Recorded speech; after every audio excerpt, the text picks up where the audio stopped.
ठीक आहे, ऑन झालेलं आहे. स्टार्ट कर आपण.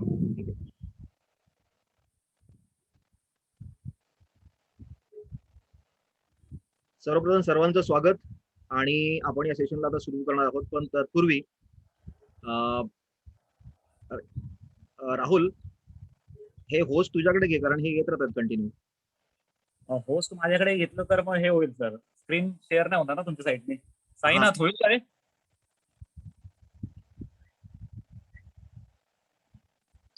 चालेल ना? होणार स्क्रीन शेअर होईल ना? अरे नाही होणार. नाही होणार. ठीक आहे, ठीक आहे. स्क्रीन शेअर करू शकतो. काही हरकत नाही.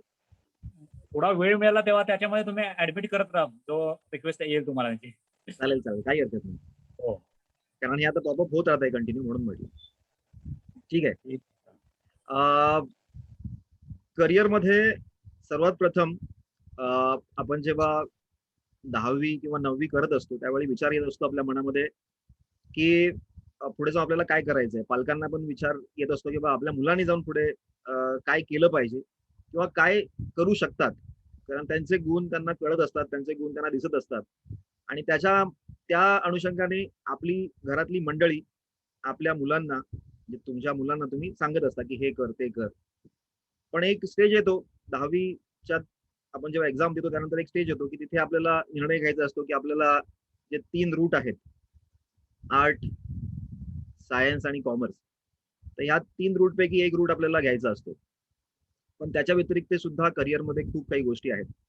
आज मी जे तुम्हाला ज्या करिअर अपॉर्च्युनिटीज इंडियामध्ये सध्या तरी आहेत, त्या 57 इंडस्ट्रीज आहेत आपल्या इंडियामध्ये सध्या. त्याच्यापेक्षाही जास्त असतील, पण माझ्याकडे रेकॉर्डमध्ये ज्या 57 इंडस्ट्रीज आम्ही ज्याच्यावरती काम करतो डेली बेसिसवरती, मी थोडक्यात माझी ओळख करून देतो, म्हणजे तुम्हाला आयडिया येईल की आपण म्हणजे मी कुठल्या क्षेत्रामधून येतोय. माझं क्षेत्र आहे ह्युमन रिसोर्स.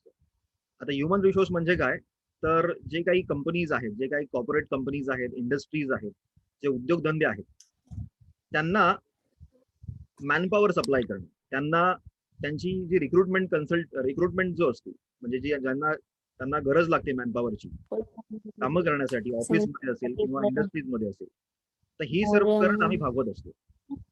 आणि ही माझी कंपनी आहे RNHR सोल्युशन्स म्हणून, आणि त्यामध्ये मी कन्सल्टिंग तब्बल नाही म्हटलं तर 15-20 वर्ष झाली, तर ते मी करतोय.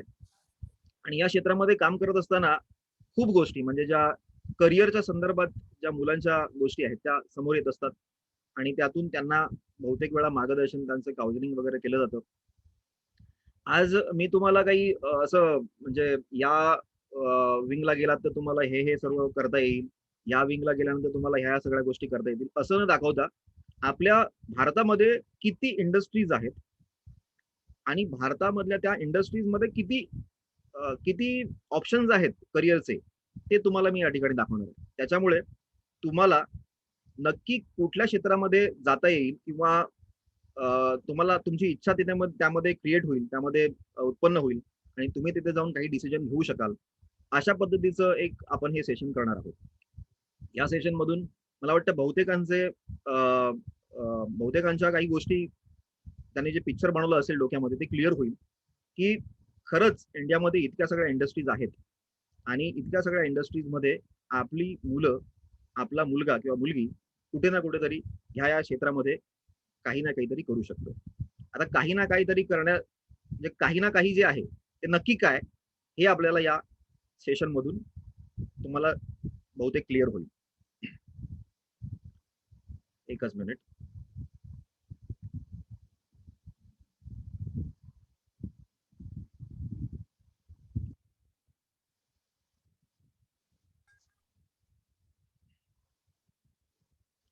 मुलांचे जे काही प्रश्न असतील किंवा पालकांचे जे काही प्रश्न असतील ते आपण सेशनच्या एंडला घेणार आहोत. त्याच्यामुळे प्रत्येकाने जर आपला माईक म्यूट केला तर बरं होईल, मध्ये मध्ये आवाज येतो.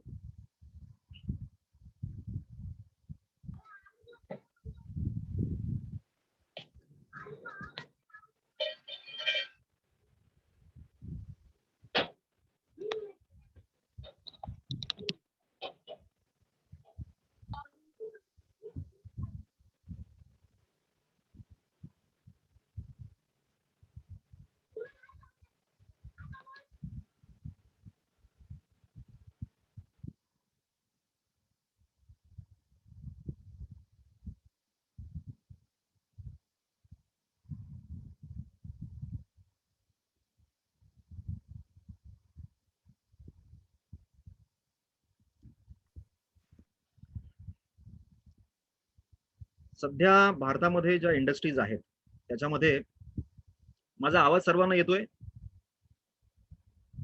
सर्वांनी माईक एकदा ओपन करून एकदा हा म्हणा, म्हणजे मला कळेल पुढे जाता येईल. हो हो सर. येतोय येतोय. ओके ओके ठीक आहे. सो आपल्या भारतामध्ये ज्या काही इंडस्ट्रीज आहेत, ज्या आता 57 इंडस्ट्री बद्दल आपण बोलणार आहोत पुढे जाऊन, याला मला वाटतं ऑलमोस्ट 1 तास लागेल, पण तासामध्ये सुद्धा काही गोष्टी कम्प्लीट होणार नाहीत, तरी आपण पुढे नेण्याचा प्रयत्न करू. सगळ्यात पहिली इंडस्ट्री जर आपण म्हणायला गेलं तर अकाउंट, म्हणजे एखादा कॉमर्स केलेला विद्यार्थी असेल तर त्याच्या डोक्यामध्ये सगळ्यात पहिलं जे येतं ते म्हणजे अकाउंटिंग येतं. अकाउंटिंग, टॅक्सेशन अशा पद्धतीचं एक चित्र समोर उभं राहतं. त्याचबरोबर ऍडव्हर्टायझिंग, PR, इव्हेंट आणि इव्हेंट मॅनेजमेंट. आता पब्लिक रिलेशन, PR ज्याला आपण म्हणतो, आजच्या जमान्यात इव्हेंट मॅनेजमेंट ज्या कंपनीज आहेत किंवा ऍडव्हर्टायझिंग कंपनीज आहेत त्यांचं एक मर्ज असतं. म्हणजे एकच कंपनी तीन गोष्टी करते. ऍडव्हर्टायझिंग पण करतं, इव्हेंट मॅनेजमेंट पण करतं आणि पब्लिक रिलेशन पण केलं जातं. तर या सगळ्याचा ताळमेळ आपल्याला या इंडस्ट्रीमध्ये दिसतो. ऍडव्हर्टायझिंग कंपनीज PR करत असतात, त्याच कंपनीज काही वेळा इव्हेंट मॅनेजमेंट सुद्धा करत असतात. पण बहुतेक वेळा आज जर आपण बघितलं तर इव्हेंट कंपन्या सुद्धा वेगळा एक सेटअप त्यांचा बघितला जातो. तर हे एक क्षेत्र असं आहे की त्याच्यामध्ये ट्रिमंडस असं करिअर तुम्ही करू शकता. ऍडव्हर्टायझिंग ज्या म्हणजे आपण कॉमर्स मधून ते फील्ड पुढे येतं, पण त्याला काही असं लिमिटेशन नाहीये की बाबा तुम्ही कॉमर्स केल्यानंतरच ऍडव्हर्टायझिंग करू शकता. तुम्ही कुठल्याही क्षेत्रामधून येऊन ऍडव्हर्टायझिंग PR आणि इव्हेंट मॅनेजमेंट मध्ये जाऊ शकता. अग्रिकल्चर, फॉरेस्ट्री आणि फिशिंग हे एक फील्ड आहे जे आजच्या म्हणजे मी गेल्या 5 वर्षाचा जर ट्रेंड बघितला, 5 ते 10 वर्षाचा, या ट्रेंडमध्ये बहुतेक मंडळी आपली शहरी असो किंवा ग्रामीण असो, अग्रिकल्चर मध्ये करिअर त्यांचं करतायत, फिशिंग मध्ये त्यांचं करिअर करतायत आणि बऱ्यापैकी त्यांना रिस्पॉन्स त्याच्यामध्ये मिळालेला आहे. ग्रॅज्युएशन त्यामध्ये करतायत अग्रिकल्चर मध्ये. अपेरल आणि गार्मेंट ही अशी एक इंडस्ट्री आहे ज्याच्यामध्ये महाराष्ट्रात अपेरल गार्मेंटला खूप कमी रिस्पॉन्स आहे, ज्याला आपण टेक्सटाईल इंडस्ट्री असं सुद्धा म्हणू शकतो. या इंडस्ट्री मधला जास्तीत जास्त रिस्पॉन्स मी असं म्हणेन आपला हैदराबाद जी तमिळनाडू वगैरे ही जी सिटी आहे, आपलं हे जे राज्य आहे, आणि त्याचबरोबर गुजरात या राज्यांमध्ये जास्तीत जास्त रिस्पॉन्स मिळतो. पण काही म्हणजे मोजकी जर शहरं सोडली महाराष्ट्राची, तर मोजक्या शहरामध्ये या अपेरल आणि गार्मेंट इंडस्ट्रीला जास्त वाव दिला जातो आणि त्याच्यामध्ये करिअर केलं जातं. आर्किटेक्चर आणि इंटेरियर डिझाईन म्हणजे हे एक फील्ड आहे जे 12वी नंतर तुम्ही चूज करू शकता. नाटाची एक्झाम आहे त्यासाठी, ती तुम्ही देऊन त्या क्षेत्राला जाऊ शकता. परत JEEचं एक एक्झाम तुम्हाला सेकंड एक्झाम असते, ती सुद्धा तुम्ही देऊन तिला आर्किटेक्टला ऍडमिशन घेऊ शकता. हे आपण 5वं करिअर क्षेत्र आहे. इंटिरियर डिझायनर सुद्धा. आता इंटिरियर डिझायनरला मला वाटत नाही की तुम्हाला, एकच मिनिट,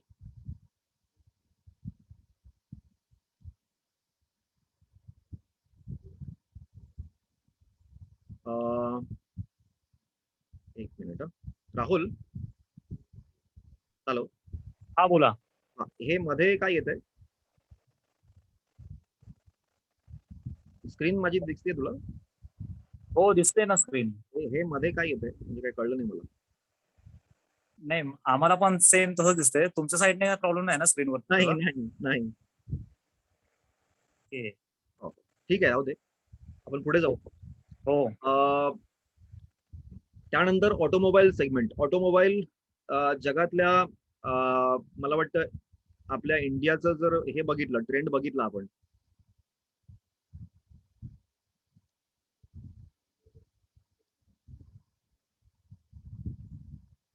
इंडियाचा जर ट्रेंड बघितला तर इंडियाच्या ट्रेंडमध्ये ऑटोमोबाईल सेगमेंट सध्या जगाच्या ट्रेंडमध्ये सध्या 7व्या-6व्या नंबरवरती मागे पुढे आहे. तर अशा याच्यामध्ये ऑटोमोबाईल सेगमेंटमध्ये खूप म्हणजे करिअर आहे, ज्याच्यामध्ये मुलं पुढे जाऊन इंजिनिअरिंग झाल्यानंतर ऑटोमोबाईल सेगमेंटसाठी जाऊ शकतात, मेकॅनिकल किंवा ऑटोमोबाईल मध्ये करिअर करण्यासाठी. बँकिंग,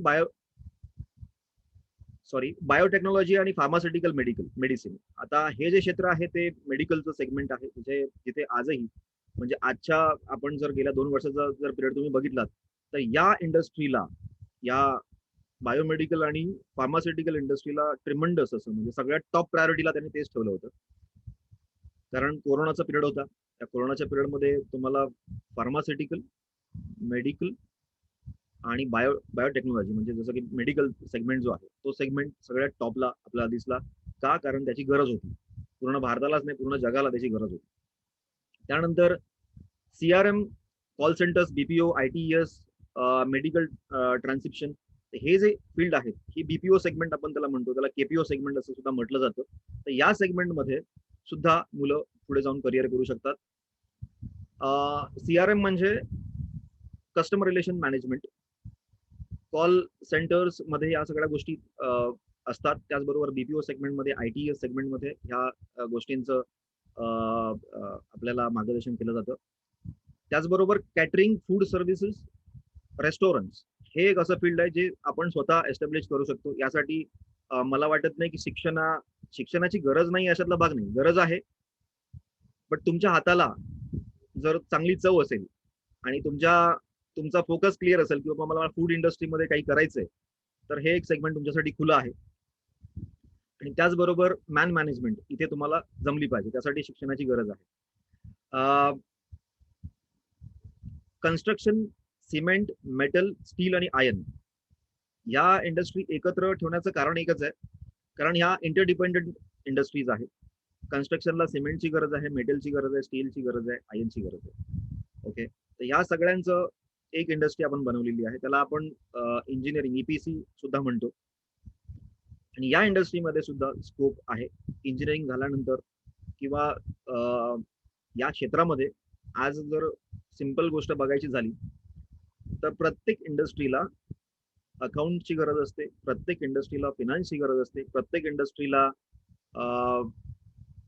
आपल्या सेल्सची गरज असते, कस्टमर सर्व्हिसची गरज असते, त्याचबरोबर ITची गरज असते. तर या प्रत्येक म्हणजे मी असं म्हणेन की इंडस्ट्री कोणतीही असो, पण त्या इंडस्ट्रीला सर्वसमावेशक लोकांची तिथे गरज असते. त्यामुळे करिअर करताना या इंडस्ट्रीज माहिती असणं गरजेचं आहे, जेणेकरून आपण त्या इंडस्ट्रीमध्ये पुढे जाऊन काहीतरी आपण करू शकतो आणि त्या इंडस्ट्रीला आपण न्याय देऊ शकतो. पुढे जाऊन आपण बघूया construction, cement, metal, steel, iron नंतर कन्सल्टिंग सर्व्हिसेस. तर कन्सल्टिंग सर्व्हिसेस म्हणजे कन्सल्टिंग खूप प्रकारचे असतात, प्रत्येक क्षेत्रात कन्सल्टिंग येतं. म्हणजे मी असं म्हणेन की जर एखादा व्यक्ती 10 वर्ष, 15 वर्ष, 20 वर्ष जाऊन त्यांनी स्वतःचं करिअर एका कंपनीत काढलेलं आहे, तो व्यक्ती पुढे जाऊन त्याला वाटलं की बाबा मला ह्या सगळ्या गोष्टींचं ज्ञान आलेलं आहे, तो वाय नॉट मी पुढे जाऊन या सगळ्या गोष्टी लोकांपर्यंत पोहोचवेन, त्यांना ह्या सर्व इंडस्ट्रीचं सर्व्हिस देईन. एक्झाम्पल सांगायचं झालं तर इम्पोर्ट अँड एक्सपोर्ट ही एक इंडस्ट्री अशी आहे की त्याचं माहिती बहुतेक लोकांना नसते.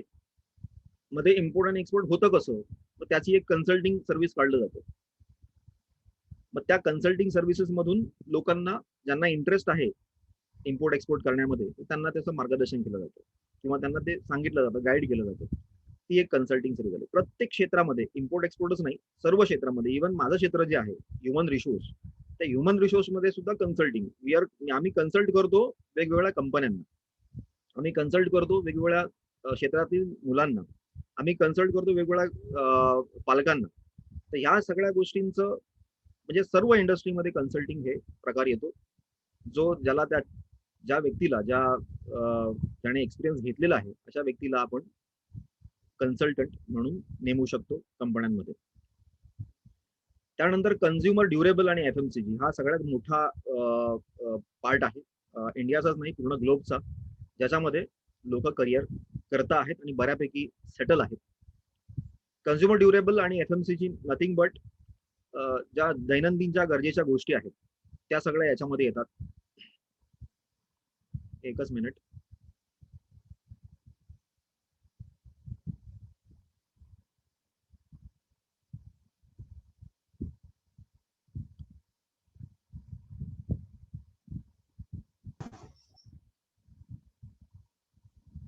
या इंडस्ट्रीमध्ये येतात, कन्झ्युमर ड्युरेबल आणि FMCG मध्ये.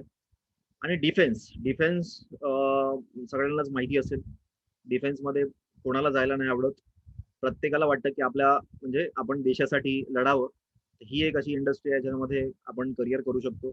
पण सगळ्यात महत्वाचं असं सुद्धा आहे, डिफेन्समध्ये न जाता सुद्धा बहुतेक बहुतेक मंडळी बहुतेक मंडळी डिफेन्सला सर्व्हिस देत असतात. म्हणजे मी आज बघितलं, आमच्याकडे काही क्लायंट्स आहेत, ते क्लायंट सर्व्हिस देत आहेत डिफेन्सला. म्हणजे त्यांच्या जे काही इलेक्ट्रॉनिक सेगमेंट आहेत, मायक्रो इलेक्ट्रॉनिक सेगमेंट आहेत, तर ते डिफेन्सला प्रोव्हाइड करत असतात. डिफेन्सला वेगवेगळ्या पद्धतीच्या गोष्टी लागत असतात. मेकॅनिकल असतील, इलेक्ट्रॉनिक असतील, इलेक्ट्रिकल असतील, कन्स्ट्रक्शन असेल, तर ते त्याचं सर्व्हिस देण्याचं काम डिफेन्सला केलं जातं. मग डिफेन्सच्या बाहेर राहून सुद्धा त्या डिफेन्ससाठी तुम्ही सर्व्हिस देऊ शकता.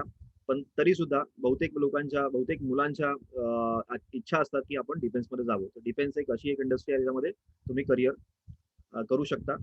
आणि मला वाटतं लवकर रिटायरमेंट डिफेन्स मधून होते लोकांची, आणि तिथून पुढे अजून दुसरं करिअर सुद्धा तुम्ही तिथे करू शकता. त्याच्यानंतरचं नेक्स्ट हे आहे एज्युकेशनल आणि ट्रेनिंग. एज्युकेशन जे आज तुम्ही घेत आहात, ती एक मोठी इंडस्ट्री आहे. जर इंडस्ट्रीचा ग्राफ बघायला गेलं तर सगळ्यात मोठी इंडस्ट्री ही एज्युकेशन इंडस्ट्री आहे. याच्यामध्ये लोक करिअर करत आहेत. आणि बऱ्यापैकी मी म्हणेन की 1 करोड पर्यंत लोक ह्या इंडस्ट्रीमध्ये सध्या इंडियामध्ये 1 करोडच्याही वर या स्पेसिफिक इंडस्ट्रीमध्ये काम करत आहेत. इंजिनिअरिंग आणि प्रोजेक्ट्स. इंजिनिअरिंग आणि प्रोजेक्ट्स हा वेगळं घेण्याचं कारण, मगाशी आपण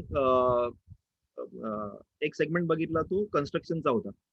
इथे इंजिनिअरिंग प्रोजेक्ट अशा काही स्पेसिफिक युनिट्स आहेत ज्या फक्त आणि फक्त इंजिनिअरिंगचे प्रोजेक्ट्स घेत असतात आणि त्याच्यावरती काम करत असतात. त्याच्यामध्ये ऑइल अँड गॅस सेगमेंट झाला, परत ऑफशोर, ऑनशोर, या सगळ्या गोष्टींचं इथे या इंडस्ट्रीमध्ये समाविष्ट केलं जातं. त्याचबरोबर आज जर तुम्ही एक सिंपल एक्झाम्पल बघायचं झालं तर मेट्रो जरी बघितलात, metro is one of the engineering project. हा प्रोजेक्ट वरती खूप इंजिनिअरिंग कंपनीज त्यामध्ये पार्टिसिपेट आहेत आणि ते हँडल करत आहेत.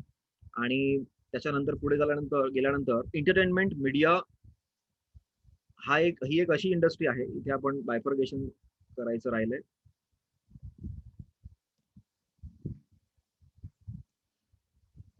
एंटरटेनमेंट मीडिया ही सुद्धा एक मोठी इंडस्ट्री आहे, याच्यामध्ये सुद्धा करिअर करू शकतो. याच्यामध्ये जाण्यासाठी टेक्निकल जर जायचं असेल तुम्हाला, तर टेक्निकली तुम्हाला एज्युकेशन घेऊनच गेलं पाहिजे. एंटरटेनमेंट आणि मीडिया या सेगमेंटमध्ये खूप गोष्टी आहेत. त्याच्यामध्ये कॅमेरामॅन पासून या सगळ्या गोष्टी येतात. त्या टेक्निकली साऊंड असतात ती मंडळी. आणि त्याचबरोबर एंटरटेनमेंट मध्ये जाण्यासाठी तुम्हाला ऍक्टिंग, परत व्हॉइस रेकॉर्डिंग वगैरे ह्या सगळ्या गोष्टी, म्हणजे जर तुम्ही त्यामध्ये एक्सपर्ट असाल तर तुम्ही त्यामध्ये जाऊ शकता. एकच मिनिट. फॅशन मॉडेलिंग ही उपजत असतात काही गुण लोकांमध्ये, की बाबा आपल्याला फॅशन मध्ये जायचंय, आपल्याला मॉडेलिंग करायची आहे. तर त्यावेळी लोक या सेगमेंटला सिलेक्ट करतात आणि या क्षेत्राला आपलं एक मूलभूत क्षेत्र म्हणून निवडून ते पुढे जात असतात. फॅशन मॉडेलिंग हे क्षेत्र. फायनान्शियल सेगमेंट, फायनान्शियल सर्व्हिसेस आणि स्टॉक ब्रोकिंग. जर आपण बघितलं फायनान्शियल सर्व्हिसेस, ह्या असे काही युनिट्स आहेत, असे काही ही इंडस्ट्रीचा असा एक पार्ट आहे जिथे फायनान्शियल गायडन्स दिलं जातं, फायनान्शियल सजेशन दिले जातात. आणि त्याच्याबरोबर फायनान्शियल, जसं आपण म्युच्युअल फंड म्हणूया किंवा स्टॉक ब्रोकिंग म्हणूया किंवा एखादं त्याचं फायनान्शियल प्लॅनिंग करायचं आहे, तर त्यासाठी सर्व्हिसेस आहेत. तशी एक वेगळी इंडस्ट्री आहे इंडियामध्ये, की जी इंडस्ट्री या सर्वांना, म्हणजे आपल्या इंडियातल्या लोकांना गाईड करत असते. त्याचबरोबर इंडियाच्या बाहेरच्याही लोकांना ती मार्गदर्शन करत असते की बाबा अशा पद्धतीने तुम्ही फायनान्शियल तुमचं प्लॅनिंग करू शकता, फायनान्शियल ग्रोथ तुमचा करू शकता. यासाठी ही इंडस्ट्री आहे. या इंडस्ट्रीमध्ये सुद्धा मुलं बऱ्यापैकी आपली करिअर करू शकतात. आता फायनान्शियल सेगमेंटमध्ये जाण्यासाठी तुम्हाला सांगायची गरज नाही. फायनान्शियल मध्ये जाण्यासाठी तुम्हाला मेनली कॉमर्सच्या फील्डवरती तुम्हाला जास्त भर द्यावा लागेल. त्याचे बेसिक फंडामेंटल समजून घेतले पाहिजेत, की नक्की कशा पद्धतीने फायनान्स मॅनेज केला जातो, असेट्स काय, आपलं लायबिलिटीज काय असतात, या सगळ्या गोष्टींचं अंडरस्टँडिंग घेण्यासाठी कॉमर्स हे एक चांगलं फील्ड या सेगमेंटसाठी, फायनान्शियल सर्व्हिसेस आणि स्टॉक ब्रोकिंगसाठी आहे. जर तुम्ही म्हणाल की मी BSc करून फायनान्शियल सर्व्हिसेस करेन, काही हरकत नाही, पण त्याच्यासाठी तुमचं जे फंडामेंटल्स असतात, त्याचे जे बेसिक मूलतत्व असतात, ती स्ट्रॉंग असणं गरजेचं आहे. जेम्स अँड ज्वेलरीज, इंडियामध्ये सगळ्यात जास्त जेम्स अँड ज्वेलरीज हे आहे ते महाराष्ट्र, त्याचबरोबर गुजरात या ठिकाणी जास्तीत जास्त जेम्स अँड ज्वेलरीचं म्हणजे इंडस्ट्रीज जास्त आहेत. त्याचबरोबर पश्चिम बंगाल आणि काही ओडिसाचा काही भाग हा जेम्स अँड ज्वेलरीमध्ये आहे. तर सांगायचा मुद्दा हा आहे की बऱ्यापैकी इंडियन इंडस्ट्रीमध्ये बऱ्यापैकी या इंडस्ट्रीला सुद्धा मोठा एक वाटा आहे. याच्यामध्ये सुद्धा मुलं आपली करिअर करू शकतात. ते करण्यासाठी तुम्हाला एका स्पेसिफिक मी असं म्हणेन की जेम्स अँड ज्वेलरीमध्ये जाण्यासाठी स्पेसिफिक सर्टिफिकेशनची वगैरे गरज नाहीये, पण त्यामध्ये सुद्धा सर्टिफिकेशन आहेत. त्याच्यामध्ये क्वालिटीसाठी एक स्पेसिफिक हे आहे, मशिनरीजसाठी काही स्पेसिफिक सर्टिफिकेशन आहेत. हे करत असताना पण गव्हर्नमेंट सेगमेंट जर बघितलं तर गव्हर्नमेंट सेगमेंटमध्ये खूप प्रमाणात करिअर करण्याचा म्हणजे सगळ्यात जो म्हणतो ना सेफ जो झोन असेल आत्ताचा, तो सगळ्यात सेफ झोन म्हणजे गव्हर्नमेंट जॉब, असं सगळ्यांचं मानणं आहे. पण मी असंही सांगेन तुम्हाला की गव्हर्नमेंट जॉब आहेतच, पण त्याच्याबरोबर जास्त उत्पन्न देणारी जी क्षेत्र आहेत ती प्रायव्हेट सेगमेंट आहे गव्हर्नमेंटपेक्षा. त्याच्यामुळे बहुतेक वेळा मुलांचं म्हणजे मी आता बघितलेलं आहे की मुलं गव्हर्नमेंटच्या एक्झामसाठी तयारी करत असतात आणि त्याच्यामध्ये त्यांना नैराश्य येतं.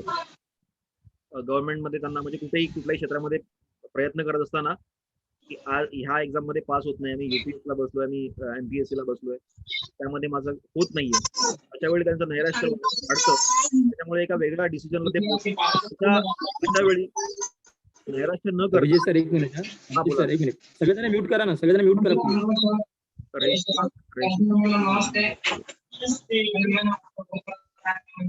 म्यूट टू ऑल करा सर डायरेक्ट. ऑल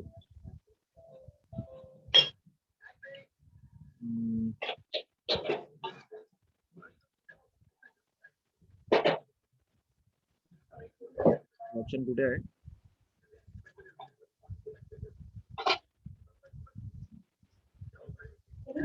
बॉटल टाक काढून घे प्रॉपर आणि पाऊस ठेवून दे. सर म्यूट करा प्लीज.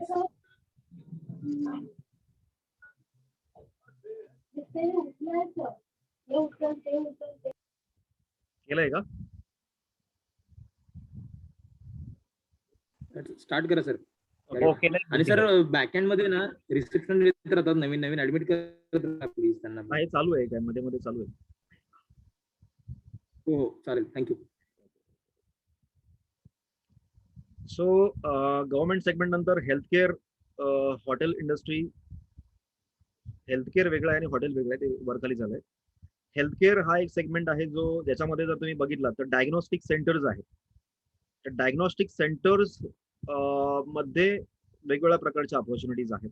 त्याच्यामध्ये एक बेसिक फंडामेंटल आपण जर बघितलं तर ऍडमिनिस्ट्रेशन पासून चालू होतं, रिसेप्शन पासून चालू होतं, ते ऍट हाय लेवल आपण एक रेडिओलॉजिस्ट म्हणू किंवा जे फिजिओथेरपिस्ट म्हणू, या सर्व प्रकारामध्ये हा हेल्थकेअर हा सेगमेंट मोडतो.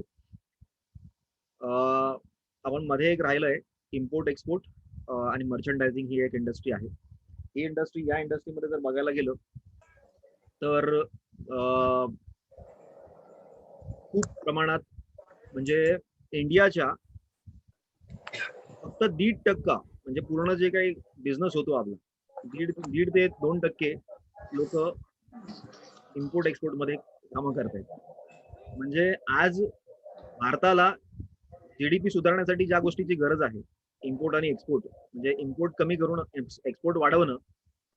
तर एक्सपोर्ट वाढवण्यासाठी आपल्याकडच्या मुलांना या क्षेत्रामध्ये जास्तीत जास्त जाणं गरजेचं आहे. आणि या क्षेत्रामध्ये खूप असा स्कोप आहे, ज्या म्हणजे याच्यामध्ये भीती एकाच गोष्टीची असते लोकांना की इम्पोर्ट एक्सपोर्ट म्हणजे काहीतरी वेगळं असतं, जगावेगळं आपण करत असतो असं वाटत असतं. पण आज या क्षेत्रामध्ये खूप प्रमाणात स्कोप आहे, खूप प्रमाणात सिक्युरिटी दिली जाते गव्हर्नमेंट कडून. आणि समोरच्या गव्हर्नमेंट कडून सुद्धा आपल्याला काही सपोर्ट केला जातो. आणि या इंडस्ट्रीचा जर तुम्ही विचार केलात तर कॉमर्स या फील्ड मधून तुम्ही पुढे जाऊन इम्पोर्ट एक्सपोर्ट करू शकता. त्याचबरोबर डिप्लोमा आहेत भरपूर प्रकारचे, म्हणजे इम्पोर्ट एक्सपोर्ट साठी डिप्लोमा आहेत, मर्चंडायझिंग साठी डिप्लोमा आहेत. तर ते करून तुम्ही या फील्ड मध्ये उतरू शकता.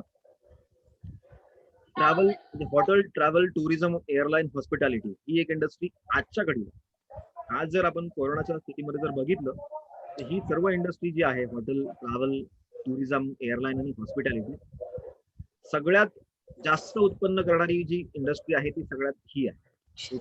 हॉटेल, ट्रॅव्हल, टुरिझम ही इंडस्ट्री. या इंडस्ट्रीमध्ये करिअर करणारी मुलं खूप फास्ट ग्रोथ करतात.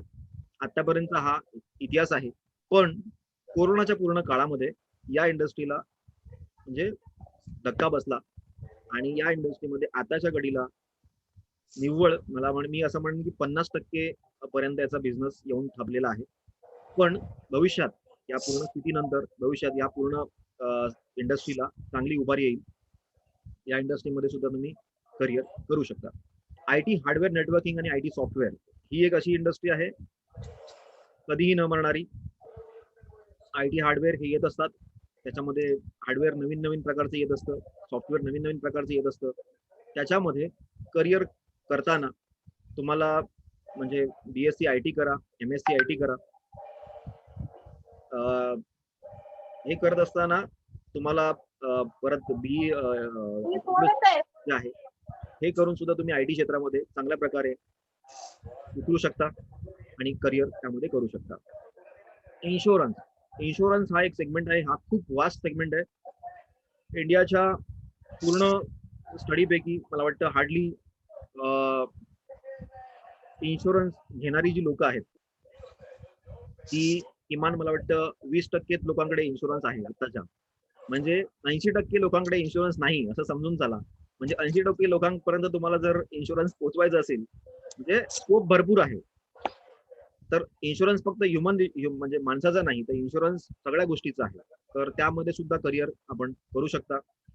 यामध्ये करिअर करण्यासाठी तुम्हाला ग्रॅज्युएशन म्हणजे BCom करून किंवा BA करून साठी स्पेसिफिक असं काही हे नाहीये, क्षेत्र नाही किंवा या क्षेत्रामधून तुम्ही तिथे जाऊ शकता. पण हा बँकिंग आणि इन्शुरन्स हे एक सेगमेंट, वेगळा सेगमेंट, तुम्हाला एक त्याची बेसिक अंडरस्टँडिंग कळते. ते तुम्ही त्यामध्ये म्हणजे आपल्या ग्रॅज्युएशन करता करता हा एक स्पेशल सेगमेंट तुम्ही स्पेशल एक स्टडी त्याची तुम्ही घेऊ शकता. म्हणजे ते ऑप्शनल सब्जेक्ट आहे. इंटरनेट.com सर्व्हिसेस आणि ISP. आता ही एक अशी इंडस्ट्री आहे याच्यामध्ये न संपणारी, भविष्यात याची गरज लोकांना भरपूर आहे. इंटरनेट.com services nothing but Amazon, Flipkart वगैरे हे सर्व. ओके, तर या इंडस्ट्रीचा अंत नाही भविष्यात. आज या पूर्ण 2 वर्षाच्या पिरियडमध्ये आपण बघितलं असेल की इंटरनेटमुळे लोक कनेक्टेड होती, लोक एकमेकाशी कम्युनिट करू शकत होती आणि त्याच्याच बेसिसवरती लोकांची कामं चालू होती. आणि भविष्य आपलं जे आहे ते सर्व .com सर्व्हिसेस वरती असणार आहे, इंटरनेट वरती असणार आहे. आणि या सेगमेंटचा भविष्यातला म्हणजे मी म्हणेन की पुढच्या 50 वर्षामध्ये याच्यामध्ये खूप रिव्होल्युशन होणार आहे. जे गेल्या 2005 पासून आपण जर बघितलं तर इंटरनेट सेगमेंट खूप वास्ट झालेलं आहे. 1 GB नाही, काहीतरी 512 MBPS वरून आता 10 GB स्पीड म्हणजे MBPS चा स्पीड आपल्याला मिळतो. पुढे जाऊन 5G वगैरे ह्या सगळ्या गोष्टींचं इंट्रोडक्शन होणार आहे. तर त्याच्यामुळे या इंडस्ट्रीमध्ये सुद्धा स्कोप ट्रेमंडस प्रकारचा आहे. त्यामुळे या इंडस्ट्रीला तुम्ही चूज करू शकता भविष्यात जाऊन. Law, legal firms nothing but LLBs वगैरे आपण करतो. लीगल फर्मचा एक वेगळा हे आहे, म्हणजे काही त्यांचे बार काउन्सिल्स वगैरे आहेत. लीगल मध्ये आपण करिअर करत असताना लीगल मध्ये सुद्धा वास्ट त्याच्यामध्ये स्पेसिफिकेशन आपण पुढे बघू. Logistic, freight forwarding, distribution career हे सुद्धा एक वेगळी इंडस्ट्री आपल्याकडे आहे. त्याच्यामध्ये करिअर आपण करू शकतो. आपण पुढे जाऊन जरा अजून डिटेलमध्ये बघूया. मॅन्युफॅक्चरिंग इंडस्ट्री आहे, marine, aviation, military, mining, shipping ही इंडस्ट्री आहे. एनजीओ, सोशल सर्व्हिसेस आहेत. आपण फास्ट का जातोय माहितीये का? कारण पुढे डिटेलमध्ये सर्व गोष्टी दिलेल्या आहेत, त्यामुळे आपण त्याच्यामध्ये आपण हे करूया. एनजीओ आहे, पेट्रोकेमिकल आहेत, ऑइल अँड गॅस सेगमेंट आहे, जसं मगाशी म्हणालो मी. प्रिंटिंग पॅकेजिंग ही एक वेगळी इंडस्ट्री आहे.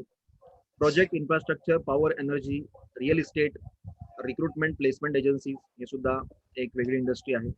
रिसर्च, सर्वेअर, MR ह्या इंडस्ट्रीकडे बहुतेक लोकांचं लक्ष नसेल, पण ही इंडस्ट्री सायलेंट झोन मध्ये काम करत असते. रिसर्च आणि सर्वेअर,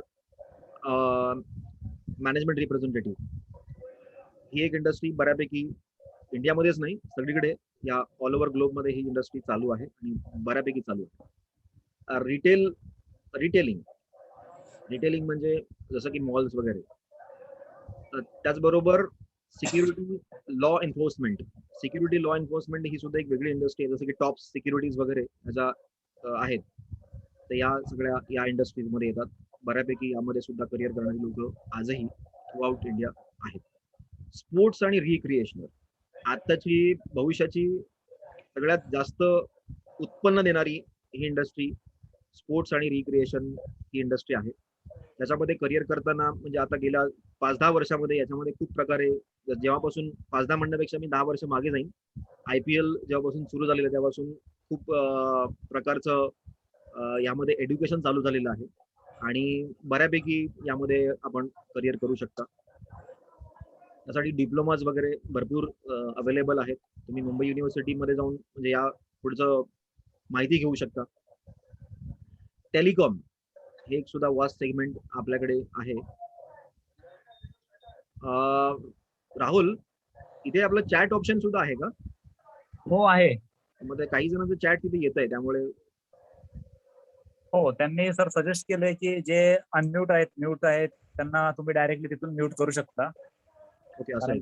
पण अजून पण म्यूट आहेत. माझ्याकडनं काही कळत नाही, म्हणजे कुठून करायचंय ते मला कळलं तर बरं होईल. ठीक आहे, पुढे जाऊया. हो. स्पोर्ट्स रिक्रिएशन नंतर टेलिकॉम आणि वेअर हाऊसिंग. टेलिकॉम हे आपण मगाशीही बघितलं. टेलिकॉम सेगमेंट मध्ये आपण डिटेलमध्ये पुढे बघूया. वेअर हाऊसिंग हा एक अशी एक इंडस्ट्री आहे ज्याला काळाची गरज आहे. वेअर हाऊसिंग सुद्धा, कारण स्टोअर कुठे करायचं, माल आणून कुठे उतरवायचा आणि कुठे ठेवायचा या संदर्भात भरपूर कंपन्यांना चिंता असतात. त्या चिंतेचं निरसन या इंडस्ट्रीमधून केलं जातं. म्हणजे जसं नावाशेवा वगैरे आपल्याकडे आहे बाजूला, नावाशेवा पोर्ट, त्या ठिकाणी वेअर हाऊसिंग बाजूला कंपनीज आहेत, इंडस्ट्री आहे. ज्या ठिकाणी पोर्ट्स आहेत त्या ठिकाणी वेअर हाऊसिंगचं वेगवेगळे वेअर हाऊस आपल्याला दिसतील. या इंडस्ट्रीमध्ये सुद्धा करिअर बऱ्यापैकी लोक करिअर करतायत आणि बऱ्यापैकी उत्पन्न सुद्धा घेत आहेत. पुढे आता आपण पुढे जाऊन जरा डिटेलमध्ये बघूया.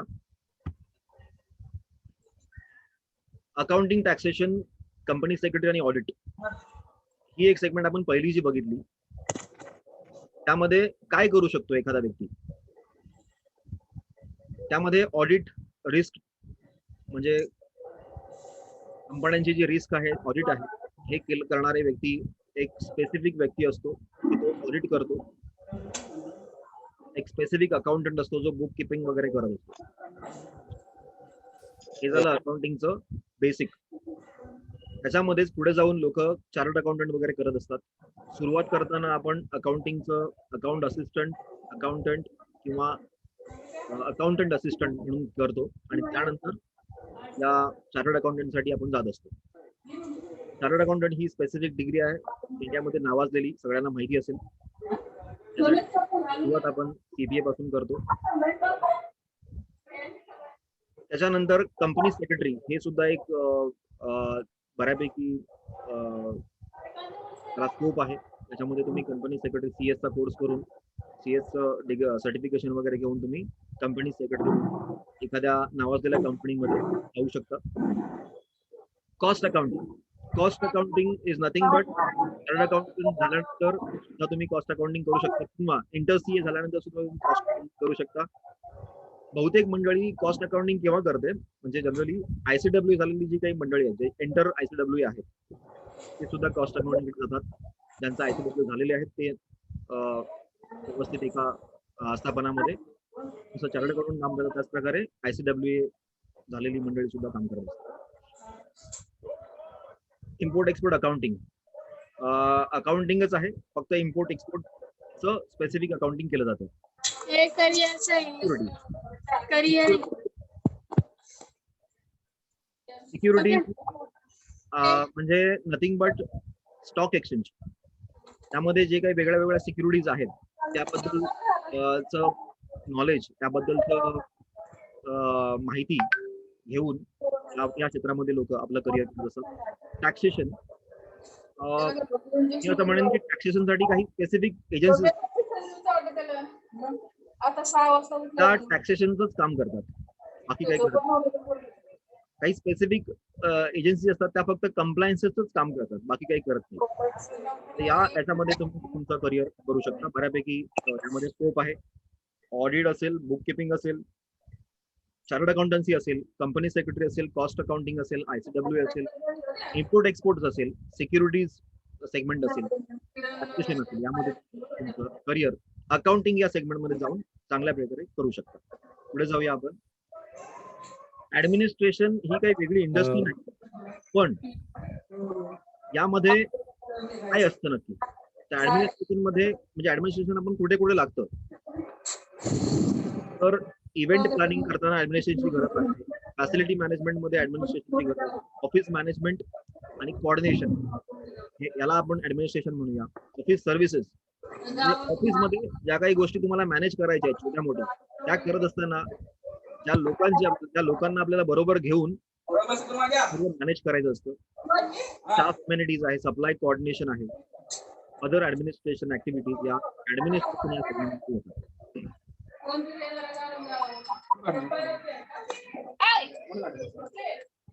विजय सर मला एकदा ऍडमिन करा ना तुम्ही, होस्ट करा ना साईनाथला. शेअर करा, एकदा होस्ट बनवा मला. मला ऑप्शन कुठे आहे ते सांगशील का? पार्टिसिपेट वरती क्लिक करा. पार्टिसिपेट वरती क्लिक करा ना. पार्टिसिपेट खाली बघा, खाली एकदम पार्टिसिपेट आहेत ना थोडे पण. हा त्याच्यावरती क्लिक केल्यानंतर माझं नाव वरती बघा, फाइंड सर्च करा, फाइंड अ पार्टिसिपेंट.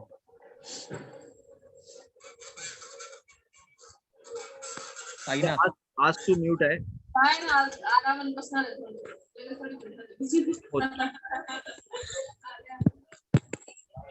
मी एक होस्ट करू का?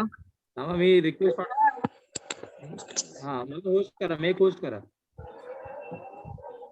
पीपीटी खतम होऊस तर ना तुम्ही कंटिन्यू करा. बरं, पीपीटी जशी संपली ना मग मी लगेच होस्ट करतो. चालेल नो इश्यू. झालं का?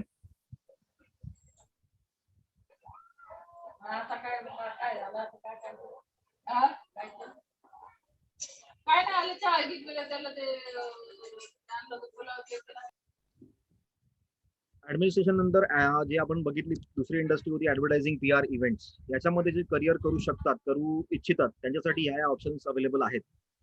त्याच्यामध्ये काय स्कोप आहे तो आपण बघूया. आर्ट डायरेक्टर म्हणून एखादा व्यक्ती काम करू शकतो. क्लायंट सर्व्हिसिंग हे क्षेत्र त्यासाठी आहे, म्हणजे करू शकतो तो. कम्युनिटी रिलेशन, कम्युनिटीज बरोबर कम्युनिटी रिलेशनशिप आपण मेंटेन करू शकतो. कन्झ्युमर PR आणि पब्लिसिटी हे एक वेगळं क्षेत्र आहे, त्यामध्ये पब्लिक रिलेशन आणि पब्लिसिटी हा एक सेगमेंट तो घेऊ शकतो. कॉपीरायटर, आजच्या काळात ज्या गोष्टीची खूप गरज आहे, कॉपीरायटिंग केलं जातं. कॉपीरायटिंग करून दिलं जातं वेगवेगळ्या कंपनीजना. त्याला आपण स्क्रिप्ट रायटिंग म्हणूया किंवा कंटेंट रायटिंग म्हणूया, पुढे आहे ते. क्रिएटिव्ह डायरेक्टरची पण गरज असते. Event management, film production, graphic designing, media buying, media planning, media relation, photographer, printing, public relation, road shows, strategy, visualizer, other advertising, public relation, events. आता व्हिज्युअलायझर आणि ग्राफिक डिझायनर याच्यामध्ये फरक फक्त तुम्हाला थोडक्यात सांगतो. बाकीच्या गोष्टी तुम्हाला त्या क्षेत्रामध्ये गेल्यानंतर जास्त अवगत होतील. पण व्हिज्युअलायझर आणि ग्राफिक डिझायनर हा एक बेसिक झाला, म्हणजे जो DTP करून एक बेसिक अॅनिमेशनचं किंवा आपण एक बेसिक ग्राफिकचं कोरल ड्रॉ वगैरे शिकून तो इथे येतो. जेव्हा त्याला भविष्यात काही गोष्टी लर्न केल्यानंतर एक अशी एक स्टेप येते की त्याला बाबा रंगसंगती कळतात आणि त्याच्यानंतर त्याचा तो व्हिज्युअलायझर होतो. म्हणजे आपण डायरेक्टली जाऊन आर्ट डायरेक्टर नाही बनू शकत. आपण डायरेक्टली जाऊन इंडस्ट्रीमध्ये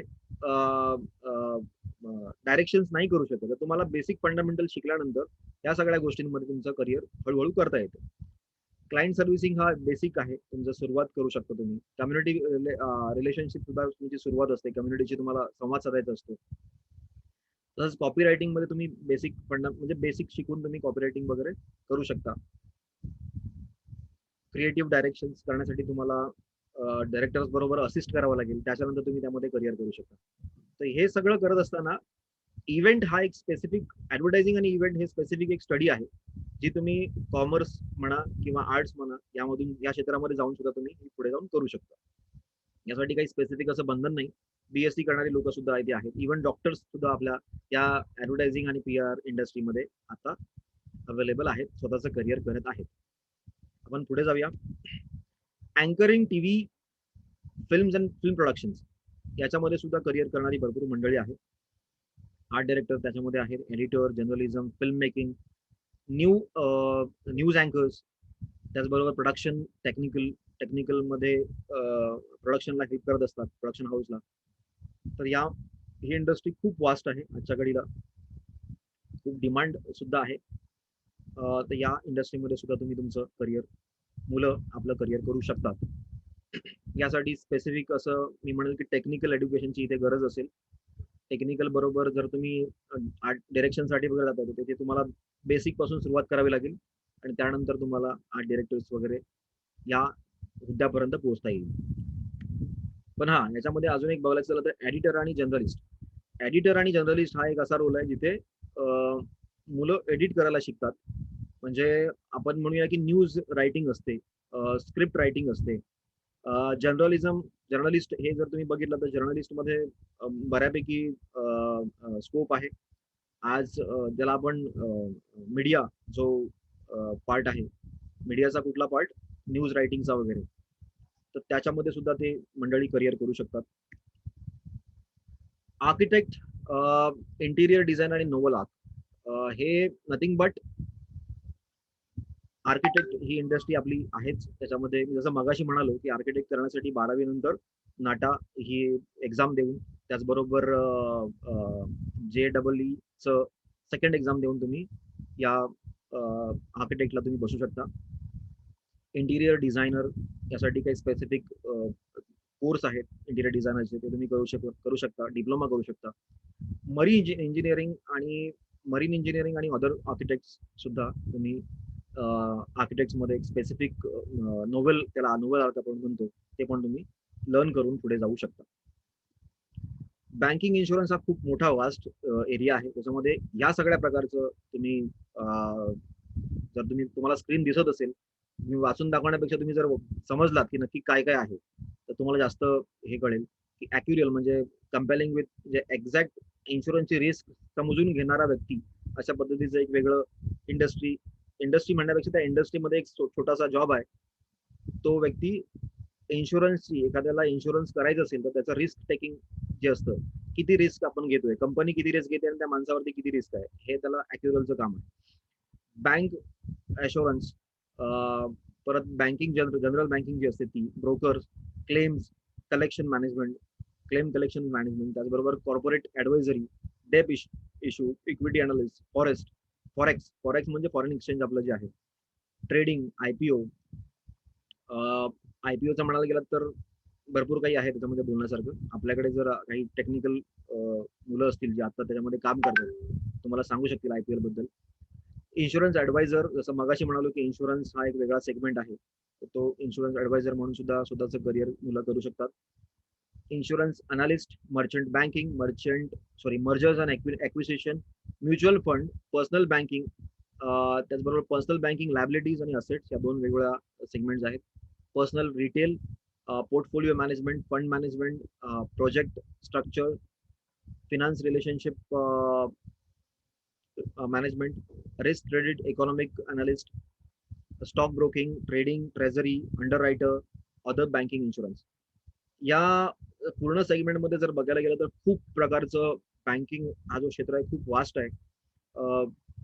जर बँकेमध्ये आपण एंट्री करतो एखाद्या वेळी, तर ते एंट्री केल्यानंतर तुम्हाला सगळ्यात प्रथम आपण आपलं अकाउंट खोलतो, तिथून सगळं चालू होतं. मग तिथून तुमच्या सर्व्हिस म्हणजे 1 2 3 तुम्हाला सेव्हिंग पण करायची असते, तुम्हाला तुमचा फंड ग्रोथ पण करायचा असतो, तुम्हाला तुमचं भविष्य निधी पण करायचा असतो. या सगळ्या गोष्टींसाठी वेगवेगळी स्पेशलाइज व्यक्ती आहेत. आणि तुम्हाला जर या क्षेत्रामध्ये जायचं असेल बँकिंग आणि फायनान्शियल सर्व्हिसेस मध्ये, तर तुम्हाला ते क्षेत्र निवडावं लागेल आपल्या कॉमर्स फील्ड मधून जाताना. आणि त्यामधून जात असताना या गोष्टीचं तुम्हाला अंडरस्टँडिंग करावं लागेल की तुम्हाला कुठलं क्षेत्र भविष्यात जाऊन निवडायचं आहे. माझा एक मित्र आहे, तुम्हाला एक्झाम्पल साठी सांगतो. त्याने मला वाटतं त्याचं जेव्हा ग्रॅज्युएशन होण्या अगोदरच, एक 5 वर्ष अगोदरच, इथे जर मी एक पॉईंट दाखवेन तुम्हाला, हे मर्जर आणि एक्विजिशन हे त्याच्या डोक्यात इतकं बसलं होतं की जेव्हा त्याने ते ऐकलं त्याच वेळी त्याने ठरवलं की मी भविष्यात जाऊन कंपन्यांची मर्जर आणि एक्विजिशन करेल. तर मर्जर आणि एक्विजिशन नथिंग बट, जसं तुम्हाला तर तुमच्या माहितीसाठी सांगतो, हिरो आणि होंडा. हिरो होंडा नावाची कंपनी आपण पहिली ऐकून होतो. मला पण लहानपणी असंच वाटायचं की हिरो होंडा एकच नावाचं ब्रँड आहे. पण आता जेव्हा त्याचं स्प्लिट झालं त्यावेळी कळलं, म्हणजे त्याच्या अगोदरही कळलं होतं, माहिती होतं, पण त्यावेळी सर्व लोकांना कळलं की अरे हिरो नावाची वेगळी ब्रँड आहे आणि होंडा नावाचा वेगळा ब्रँड आहे. सो ते आहे त्यांचं मर्जर. सो अशा पद्धतीचं जे कंपन्यांचं मर्जर वगैरे करणं, अशा ह्याच्या फील्डमध्ये सुद्धा जाऊन लोक पुढे जाऊया.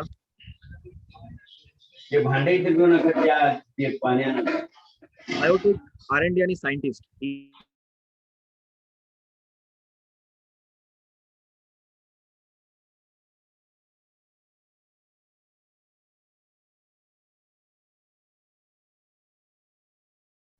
अभिजित सर अनम्यूट करा.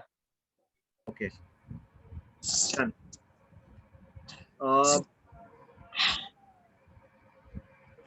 बायोस्टॅटिस्टियन, त्याचबरोबर biotechnology research, biopharma, informative, chemical research, chemist, clinical research. आता ही जी आहे ना, ही खूप मोठी इंडस्ट्री आहे. आजही मी जसं मगाशी सुद्धा म्हणालो की लॉकडाऊन मध्ये सगळ्यात जास्त जो डिमांड होता या पूर्ण याला, आणि भविष्यात सुद्धा राहणार आहे, ती ही इंडस्ट्री आहे. याच्यामध्ये कधीही मरण नाहीये.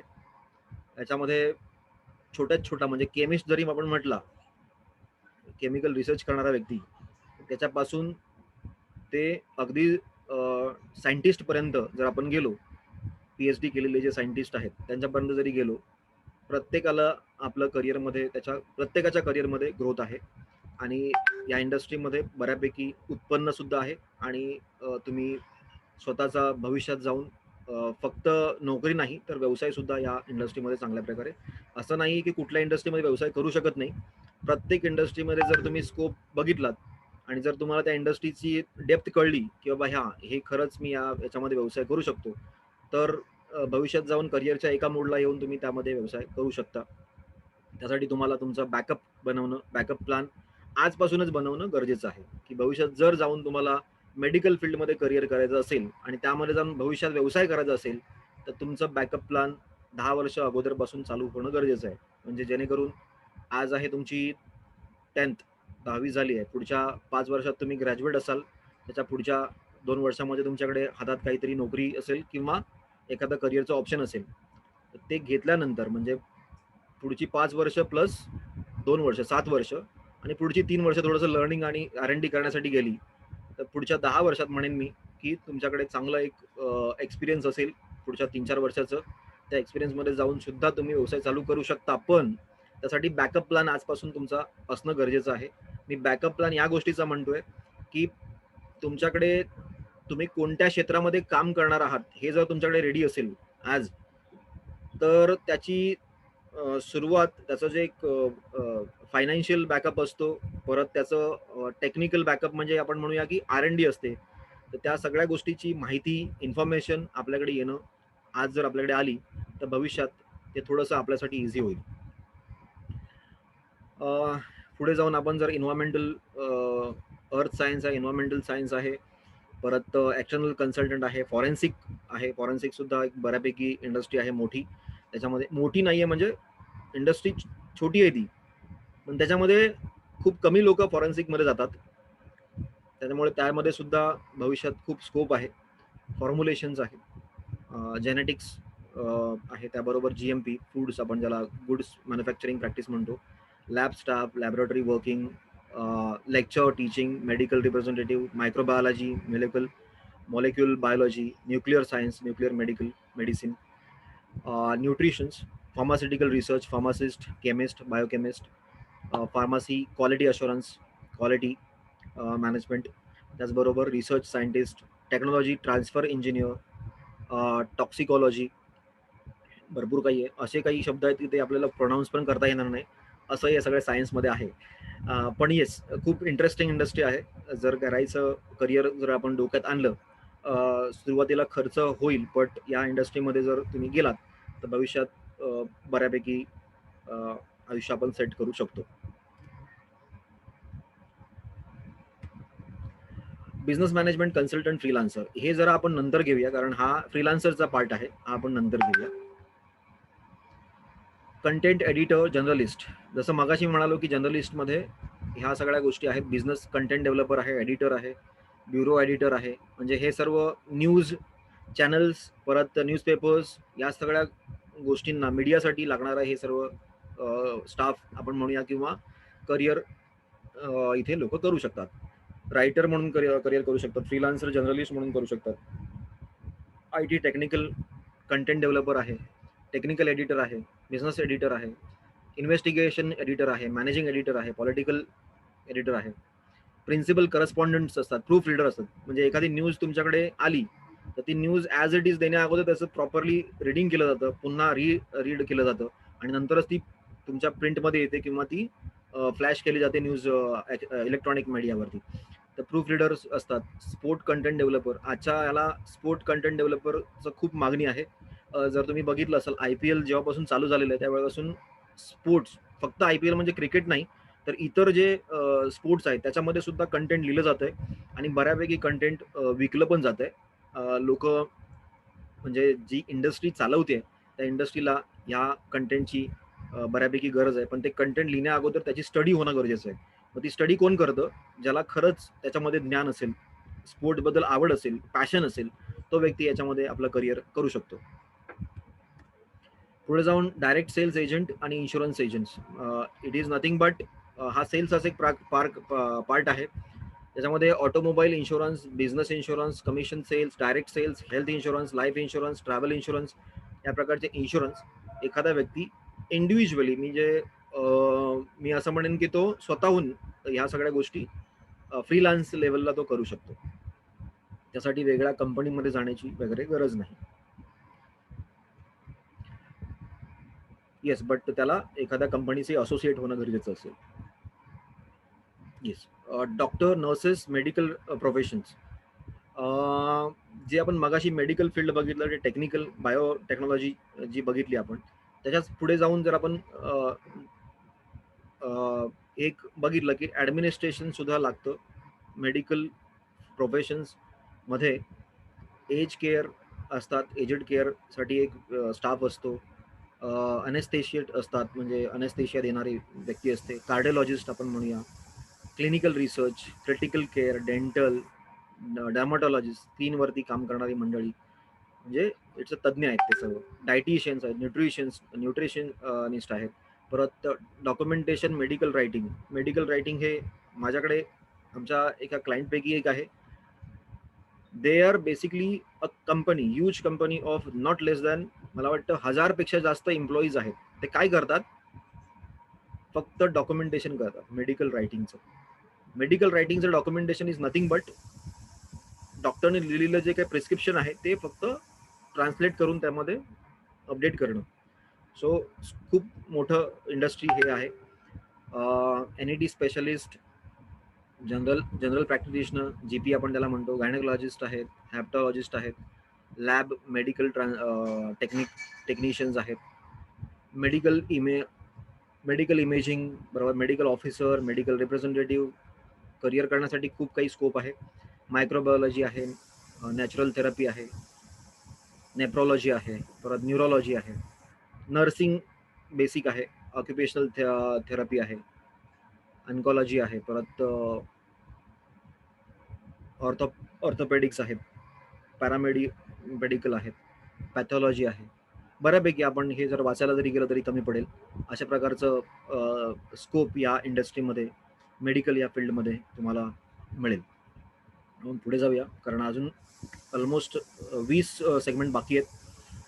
Engineering, project management, site engineering, civil engineering, हा एक असा स्कोप आहे. हा इंजिनिअरिंगचा पूर्ण भाग आहे. ऑटोमोटिव्ह सेगमेंटमध्ये तुम्ही करिअर करू शकता. Aviation, bridge, building, residential.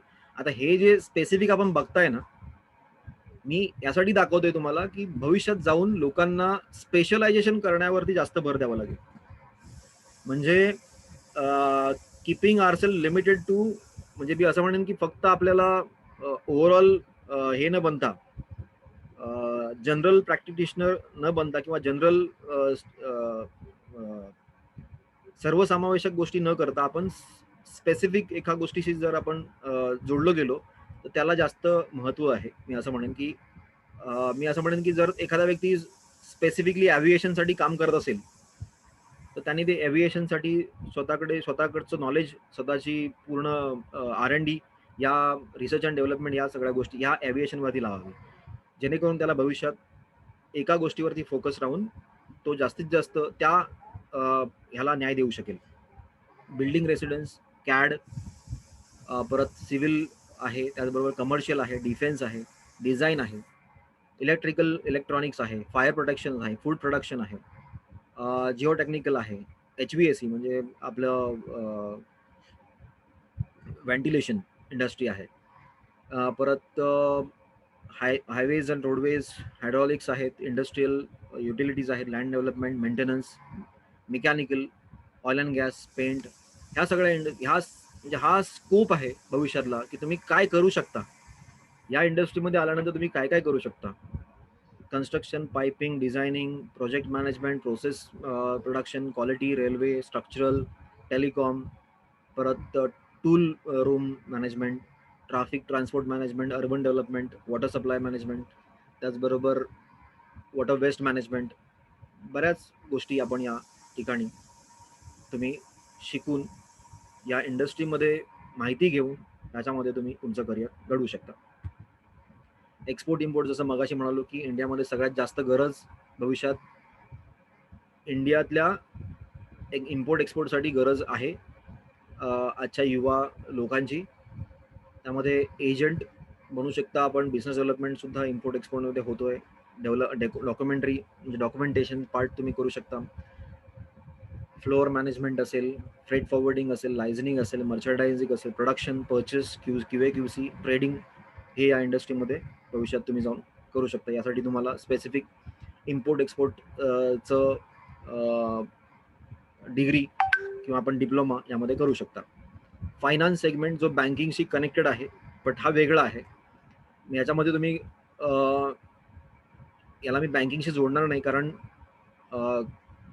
काही फायनान्शियल सर्व्हिसेस आहेत ज्या फक्त फायनान्शियल सर्व्हिसेस देतात, त्यामध्ये बँकिंग येत नाही.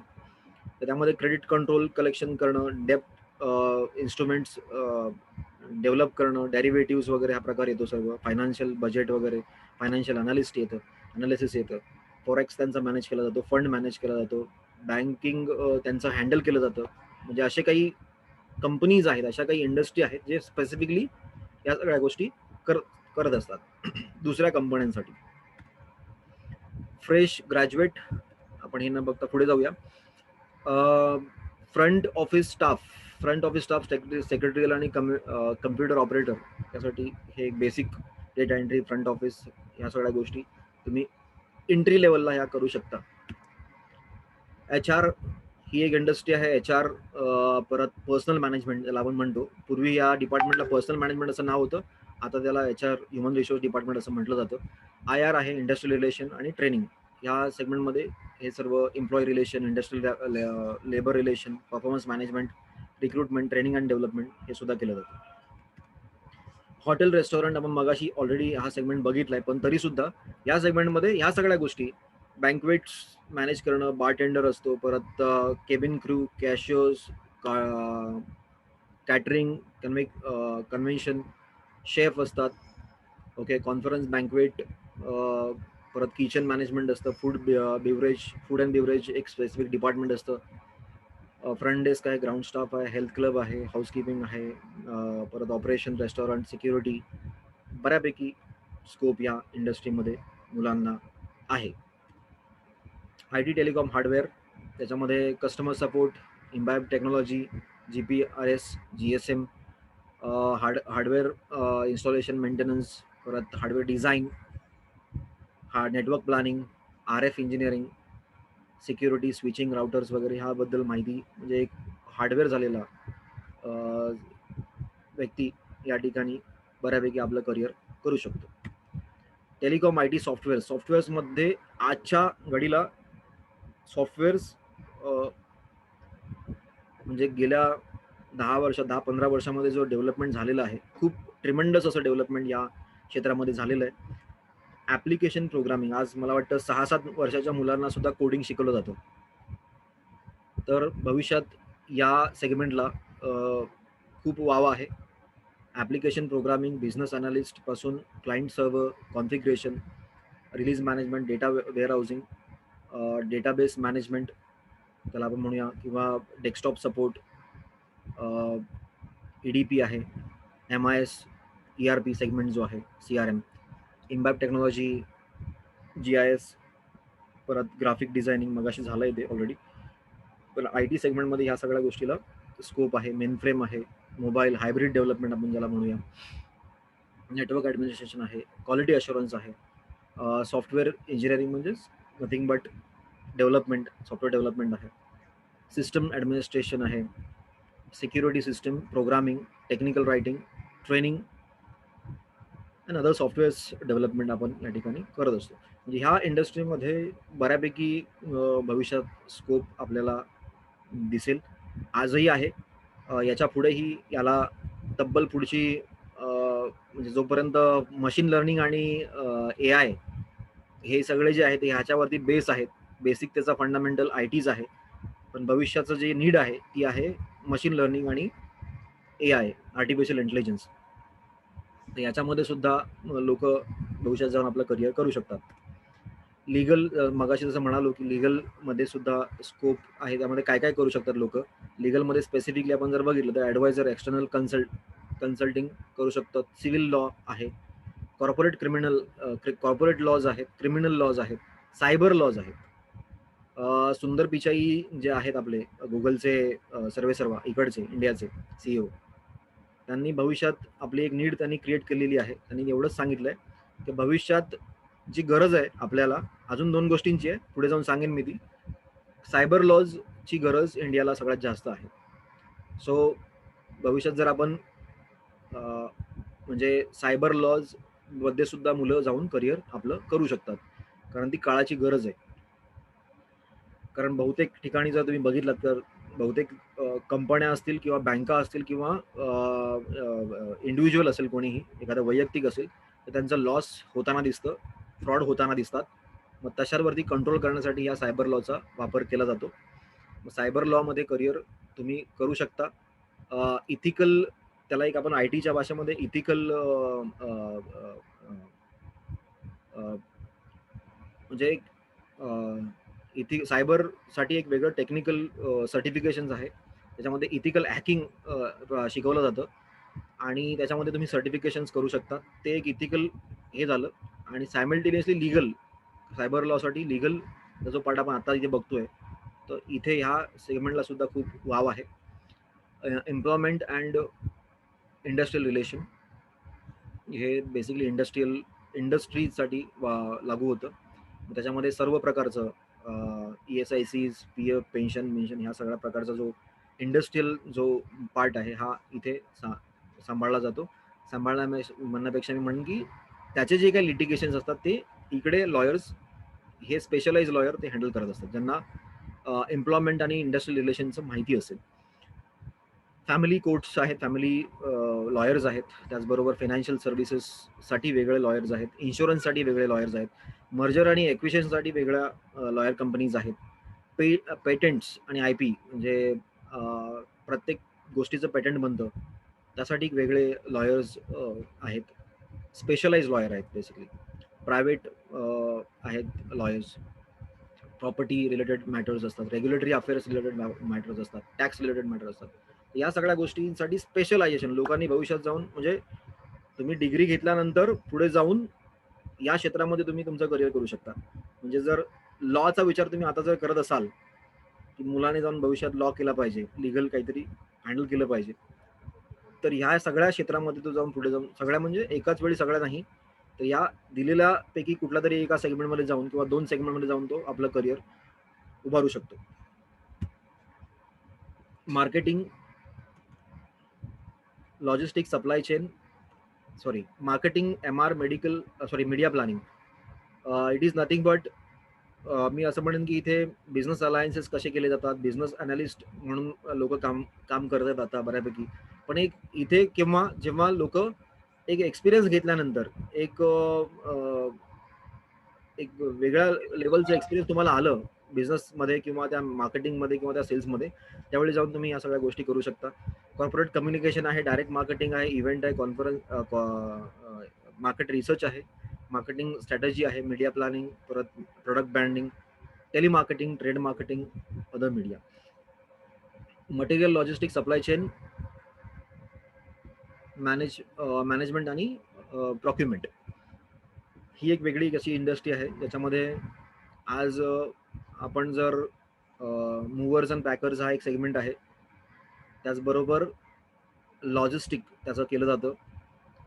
हा बऱ्यापैकी इंडियामध्ये बऱ्यापैकी नावाजलेला हा आहे, ही सेगमेंट आहे. कमोडिटी ट्रेडिंग आहे, कुरिअर, परत customs, distributions, e procurement, fleet management, freight forwarding, import export logistic, material management, operations, packaging, planning, purchase, sourcing, shipping, supply chain management, trade finance, vehicle rental, liaising, जसं की ते ओला Uber वगैरे जे येतं ते हे सगळं याच्यामध्ये येतं.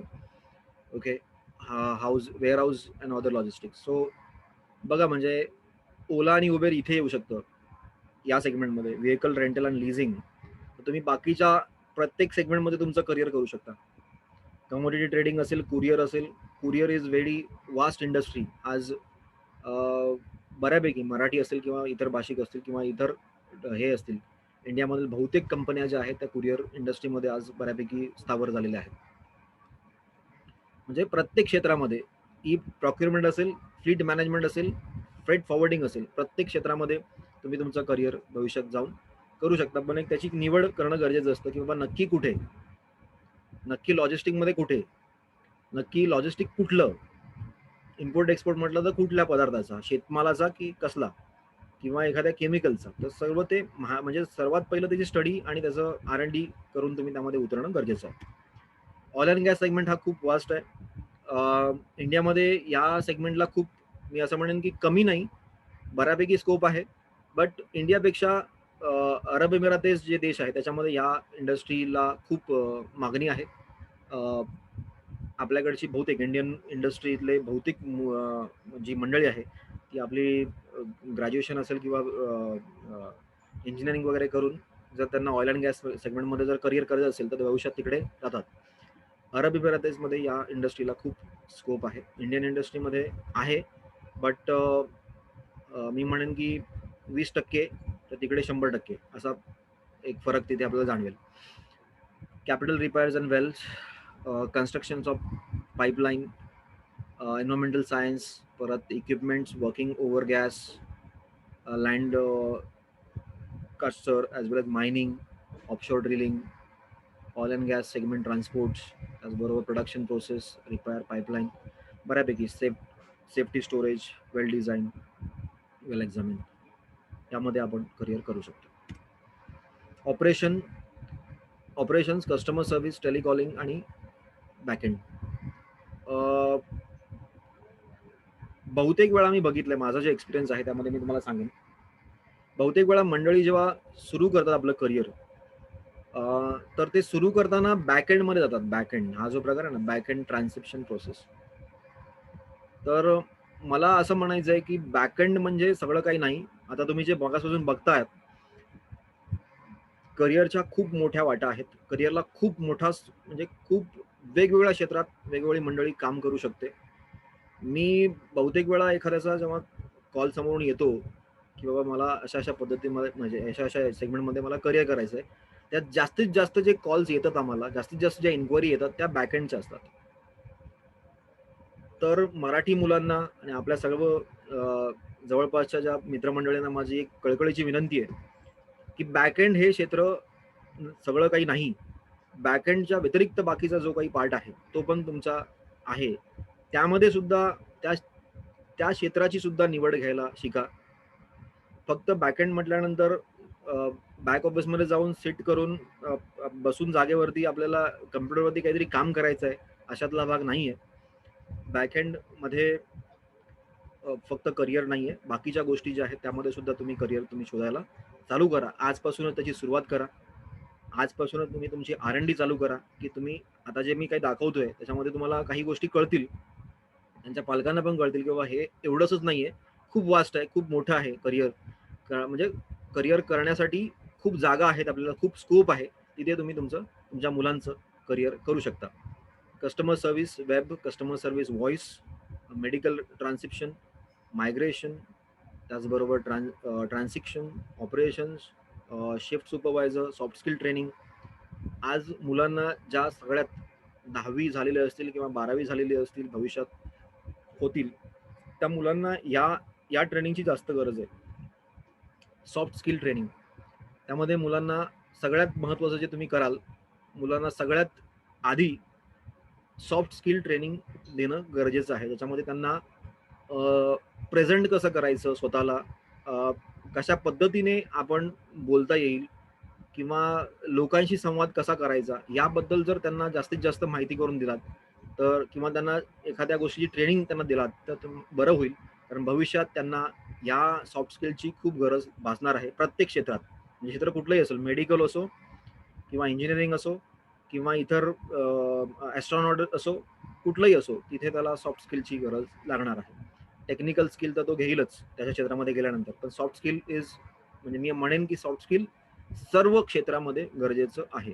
Soft skill nothing but communication, return as well as verbal, या दोन्ही गोष्टी. आणि तुम्ही तुमचं एक्सप्रेशन्स कसं आहे ते प्रेझेंट करताना, या सगळ्याचं ट्रेनिंग त्यांना आत्तापासूनच द्यायला चालू करा. 10वीच्या नंतरच त्यांचं करिअर जेव्हा ते होतंय पुढचं, सायमल्टेनियसली सॉफ्ट स्किलची ट्रेनिंग त्यांना घ्यायला भाग पाडा.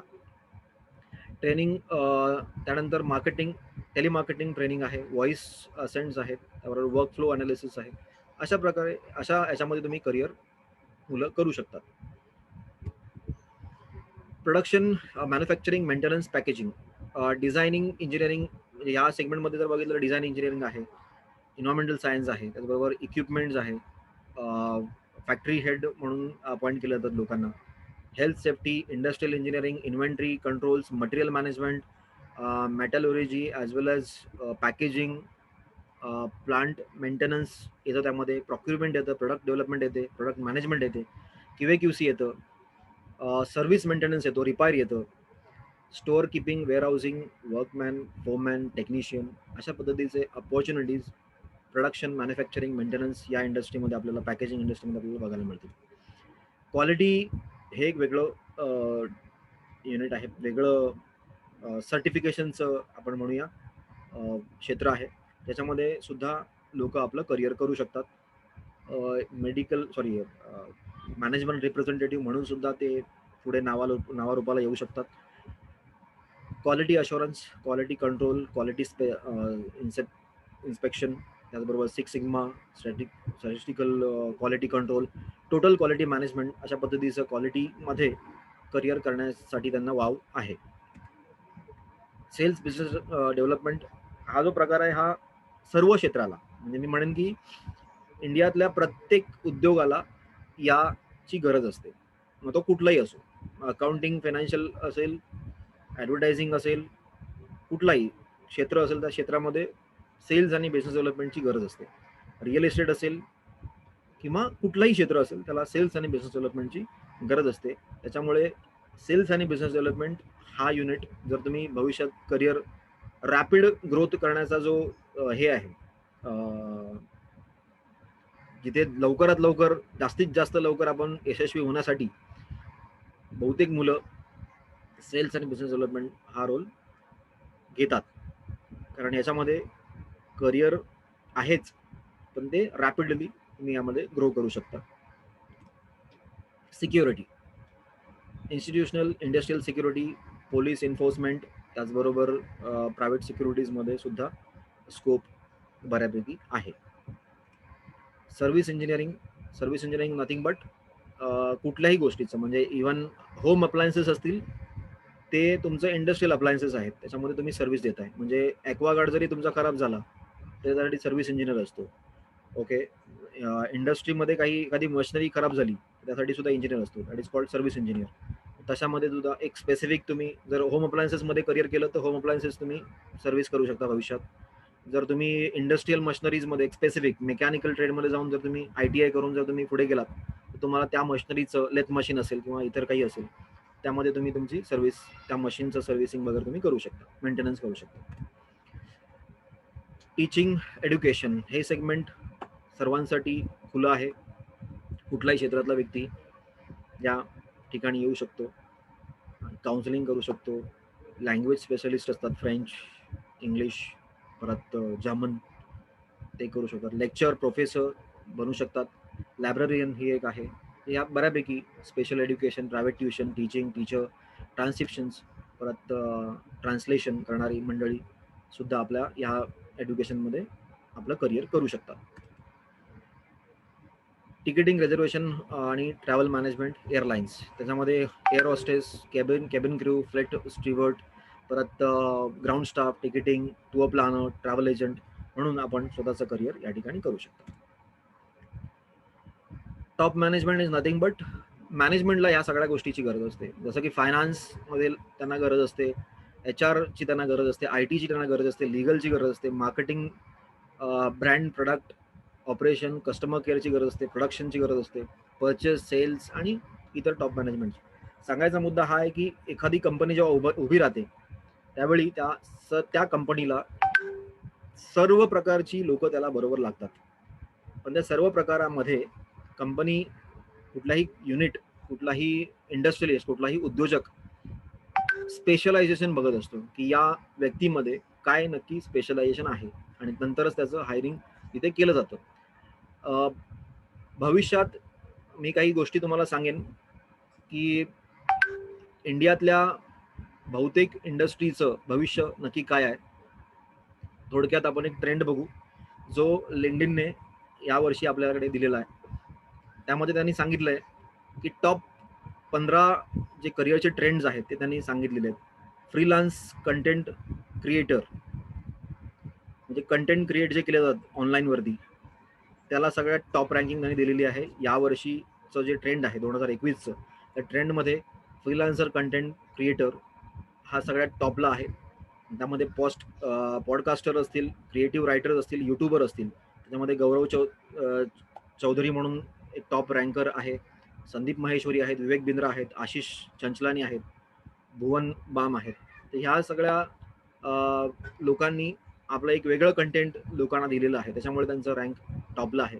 सांगायचा मुद्दा आहे की करिअर जर तुम्ही शोधलात तर तुम्हाला ते मिळेलच, पण त्यासाठी तुम्हाला तुमचं डेडिकेशन, तुमचं मी म्हणेन की त्याला तुमची कन्सिस्टन्सी तिथे असणं गरजेचं आहे. धडसोड वृत्ती जर असेल तर तुम्ही कुठेही करिअर नाही करू शकत. करिअर करायचं झालं तर तुम्हाला फोकस राहणं जास्त गरजेचं आहे. 10वी नंतर ज्या काही गोष्टी तुम्ही करायच्या ठरवला आहात, किंवा समजा तुम्हाला मेडिकलला जायचं, तुम्हाला इंजिनिअरिंगला जायचं, तुम्हाला एखाद्या सेगमेंटमध्ये, एका मीडिया सेगमेंटमध्ये जायचं आहे, किंवा तुम्हाला ॲडव्हर्टायझिंग सेगमेंटमध्ये जायचं, तर तुम्ही ते फिक्स ठेवा. स्पोर्टमध्ये जायचं तर तुम्ही फिक्स ठेवा की बाबा हां, मला स्पोर्टमध्ये माझं करिअर करायचं असेल तर ते कन्सिस्टंट जाऊ देत. मला माहिती आहे की आपल्याकडे बहुतेक वेळा हा प्रॉब्लेम होतो, मराठी असेल किंवा आपल्या सेगमेंटमध्ये हा एक इश्यू आहे की फायनान्शियल बॅकअप नसल्यामुळे बहुतेक वेळा आपण मागे सरकतो. पण मी म्हणेन की फायनान्शियल बॅकअप जरी नसला आजच्या घडीला, तरी सुद्धा भविष्यात आज जर तुम्हाला ते सोडावं लागलं, पण भविष्यात तुम्ही ते सोडू नका असं मी सजेस्ट करेन तुम्हाला. कारण आज जर तुम्हाला ती संधी मिळत नसेल तर भविष्यात त्या जी ठरवलेली गोष्ट आहे, जी पॅशनेट या गोष्टीसाठी तुम्ही आहात, त्या गोष्टीसाठी जरूर तुम्ही प्रयत्न करा. त्यामध्ये कुठे ना कुठेतरी तुम्हाला संधी मिळेल आणि तुम्ही त्यामध्ये करिअर तुमचं करू शकता. सेकंड लाईनला जे करिअर सांगितलेलं आहे, social media, digital marketing role आणि जे मगाशी म्हणालो मी की ग्रोथ हॅकर्स वगैरे जे आहेत, मार्केटिंग, सोशल मीडिया मार्केटिंग आहे, सोशल मीडिया स्ट्रॅटेजीज आहे, याच्यामध्ये सुद्धा तुम्ही म्हणजे सेकंड रँकिंगला त्यांनी ते करिअर दिलेलं आहे. Marketing role, brand association, affiliation, marketing specialist, networking marketing specialist, याच्यामध्ये मार्केटिंग हा रोल 3rd रँकिंगला आहे. बिझनेस डेव्हलपमेंट हा 4th रँकिंगला आहे. Specialize engineering role, network experts, software development, backend development, म्हणजे हे सॉफ्टवेअरचाच पार्ट झाला, engineers, those are specialize into it. तर ही सगळी मंडळी 5व्या रँकिंगला त्यांनी ठेवलेली आहे. Finance role, equity traders, regulatory compliances, analyst, treasurer, या गोष्टी, ह्या लोकांना सुद्धा भविष्यात डिमांड आहे. Education role, academic advisor, admission advisor, officers आणि कॅरिक्युलम डेव्हलपर, ही जी मंडळी यांना सुद्धा या येत्या वर्षामध्ये खूप बऱ्यापैकी स्कोप आहे. एज्युकेशन रोल झाल्यानंतर ॲफिलिएट, आर्टिफिशियल इंटेलिजन्स, जे मगापासून मी बोलतोय, आर्टिफिशियल AI आणि मशीन लर्निंग, ज्याला ML आपण म्हणू, याला सुद्धा त्यांनी आपल्या रँकमध्ये ठेवलेलं आहे. 8व्या रँकवरती ते आहेत. ई कॉमर्स रोल, ज्या लॉकडाऊनच्या स्थितीमध्ये ह्या इंडस्ट्रीला, म्हणजे ई कॉमर्स या फील्डला खूप ट्रिमंडस असं डिमांड आलं होतं, आणि कारण तेच चालू होतं, बाकी सगळं बंद होतं. सो ही इंडस्ट्री सुद्धा भविष्यात चांगल्या प्रकारे स्कोप क्रिएट करणारी आहे. त्यामध्ये सुद्धा तुम्ही भविष्यात करिअर करू शकता. सायबर सिक्युरिटीज रोल, जे मी मगाशी म्हणालो की सुंदर पिचाईंनी जे सांगितलेलं आहे ते इथे आहे की सायबर सिक्युरिटी ही भविष्याची नीड आहे. सुंदर पिचाईंनी 3 गोष्टी सांगितल्या, त्या मला तुम्हाला नमूद कराव्या असे वाटतात. सगळ्यात महत्त्वाचं आहे टॅक्स. टॅक्समध्ये करिअर करणार आणि पुढच्या 10-15 वर्षात, 15 ते 20 वर्षामध्ये टॅक्समध्ये करिअर करणारे किंवा टॅक्स आणि अकाउंटिंग यामध्ये करिअर करणाऱ्या मंडळींसाठी खूपच चांगला स्कोप आहे. त्याचबरोबर सायबर सिक्युरिटी या सेगमेंटमध्ये जर तुम्ही करिअर करत असाल तर त्यामध्ये तुम्हाला खरंच ग्रोथ आहे, कारण भविष्यात सायबर या पर्टिक्युलर सेगमेंटसाठीच साठी खूप डिमांड मार्केटमध्ये असणार आहे. त्याच्यामुळे तुम्ही त्यामध्ये सुद्धा करिअर करू शकता. सिंपल एक्झाम्पल घ्यायचं झालं तर आपलं मराठी आपले उद्योजक आहेत कैलाश आणि संजय काटकर यांनी क्विक हिल नावाची कंपनी जी एस्टॅब्लिश केलेली आहे, तिचं एक बेसिक फंडामेंटल सांगायचं झालं तर छोट्यात छोटं डेस्कटॉप रिपेअर करणारा व्यक्ती कैलाश काटकर यांनी स्वतःच्या डोक्यात कल्पना आणली आणि नंतर संजय काटकर हे त्यांचे भाऊ यांनी त्यांना मदत केली आणि एक बऱ्यापैकी मोठी कंपनी आज थ्रूआउट ग्लोब क्विक हिल नावाचं ब्रँड चालतंय आपल्या सिक्युरिटी इंडस्ट्रीमध्ये, सायबर सिक्युरिटी इंडस्ट्रीमध्ये. सो त्याच्यानंतर डेटा सायन्स, सुंदरी पिचाईंनी जे दुसरं सेगमेंट सांगितलं ते मी तुम्हाला सांगेन. डेटा सायन्स, डेटा ही जी एक गोष्ट आहे, या गोष्टीला सुद्धा भविष्यात खूप डिमांड आहे.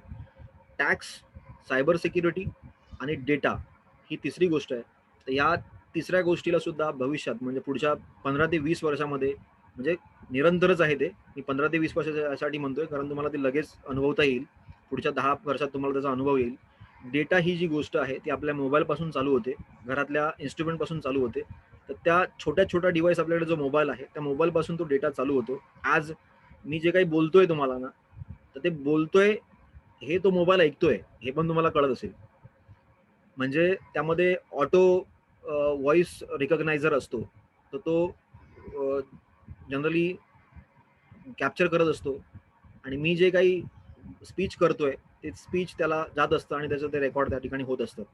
सो प्रत्येकाच्या मोबाईलमध्ये असं एक इन्स्ट्रुमेंट असतो त्या ठिकाणी ते ऑटो व्हॉइस रिकग्नायझर असतो आणि तिथे त्या गोष्टीवरून त्या म्हणजे त्या एका व्यक्तीची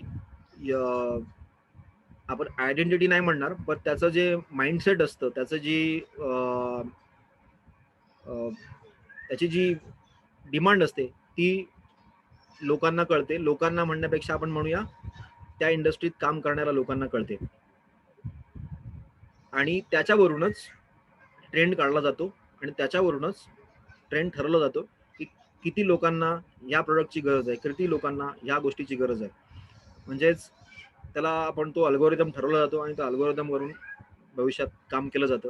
मग डेटा ही एक अशी गोष्ट आहे भविष्यातली की त्यामध्ये काम करणाऱ्या, त्यामध्ये जाणाऱ्या लोकांना, त्यामध्ये करिअर करणाऱ्या लोकांसाठी ट्रिमंडस असं स्कोप आहे.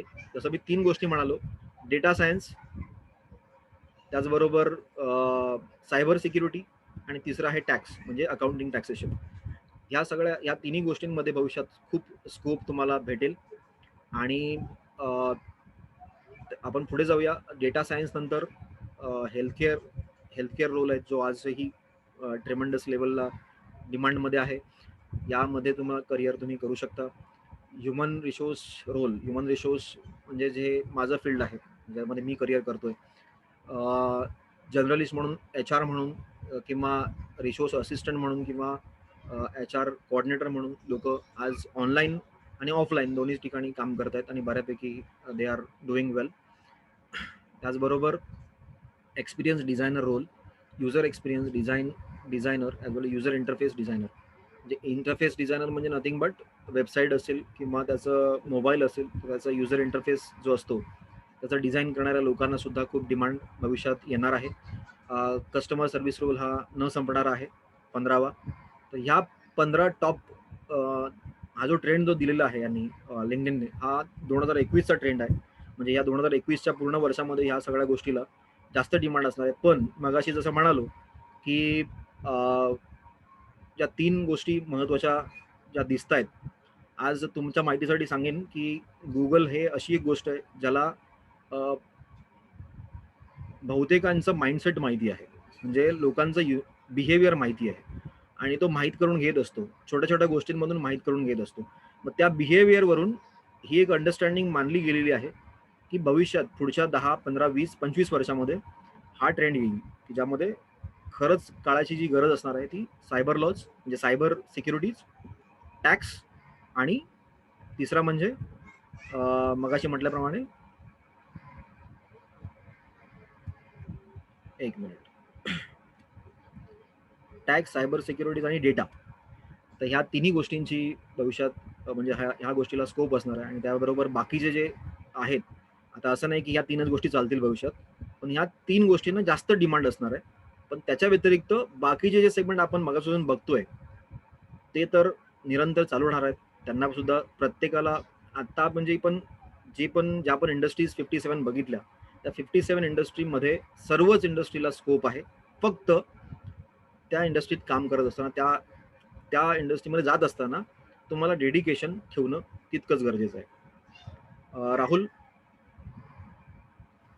हा बोला बाबा. हा म्हटलं मी आता इथे संपवतोय. जास्त काही कोणाला प्रश्न असेल तर कोणी विचारू शकतो.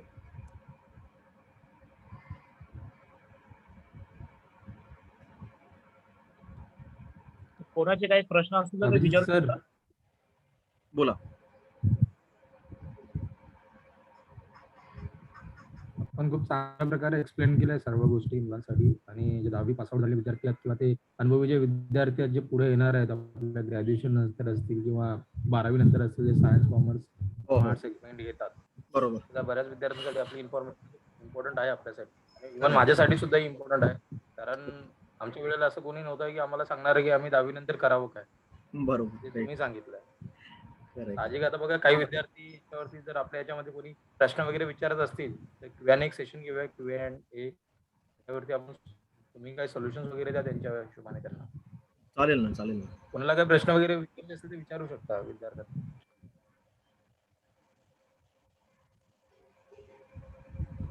हॅलो. हा बोला ना मॅडम. हा सर, IPS ऑफिसर बद्दल जरा इन्फॉर्मेशन द्या ना. बेसिकली IPS हे गव्हर्नमेंट सेगमेंटमध्ये येतं. ओके. मग त्यामध्ये जर तुम्हाला जास्त माहिती पाहिजे असेल तर त्यासाठी तुम्हाला कन्सल्ट करावं लागेल. कोणाला कन्सल्ट करावं लागेल? मी असं म्हणेन की ज्या MPSC आणि UPSC साठी जातात जी मंडळी, किंवा ज्यांच्या या इन्स्टिट्यूट आहेत, त्यांच्याकडे तुम्हाला हे कन्सल्ट करावं लागेल. कारण मी स्वतः कधीही IPS बद्दल इंटरेस्टेड नव्हतो. मला कौतूहल भरपूर आहे IPSचं, पण त्यामध्ये मी कधी विचार नाही केला. त्याच्यामुळे IPSचं तुम्हाला जास्त डिटेलमध्ये माहिती जी आहे ती तुम्हाला एखादा असा व्यक्ती जो त्यामध्ये कार्यरत आहे तो तुम्हाला देऊ शकेल. त्यासाठी तुम्हाला हा थँक्यू. त्यासाठी तुम्हाला IPSC आणि हे MPSC UPSC साठी तुम्हाला म्हणजे त्याच्याबद्दल माहिती करून घेतलं पाहिजे.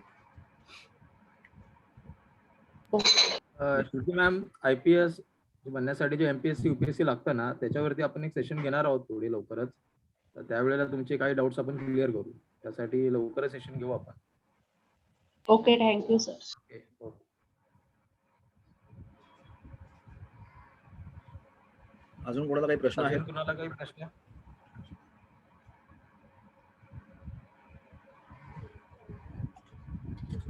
हॅलो सर, हा बोला ना. बँकिंग मध्ये काय कोर्स करावा लागते, इन्फॉर्मेशन सांगू शकता? बँकिंग मध्ये तुम्हाला नक्की काय करायचं? तर बँकिंगचं जसं सेगमेंट आपण जर बघितलात मागे जाऊन, तर तुम्हाला एक दाखवतो. एक मिनिट. तुम्हाला बँकिंग मध्ये करायचं काय आहे ना, हे पहिलं ठरवलं पाहिजे. कळलं का?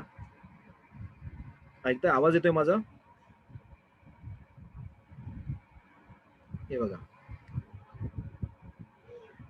बँकिंग मध्ये तुम्हाला करायचं काय आहे, कारण बँकिंग मध्ये हे सगळं आहे. बँकिंग मध्ये काम करायचं म्हणजे बँकिंग मध्ये पूर्ण सगळं त्याची इन्फॉर्मेशन पाहिजे पूर्ण मला. बघा कसं आहे, कॉमर्स आपण जेव्हा करत असतो त्यामुळे कॉमर्स बरोबर सायमल्टेनियसली आपल्याकडे बँकिंग आणि इन्शुरन्स हे एक सेगमेंट आहे. बँकिंग आणि त्याला आपण BAF आहे आणि BI आहे. या दोन्ही गोष्टींमध्ये तुम्ही तुमचं करिअर करू शकता.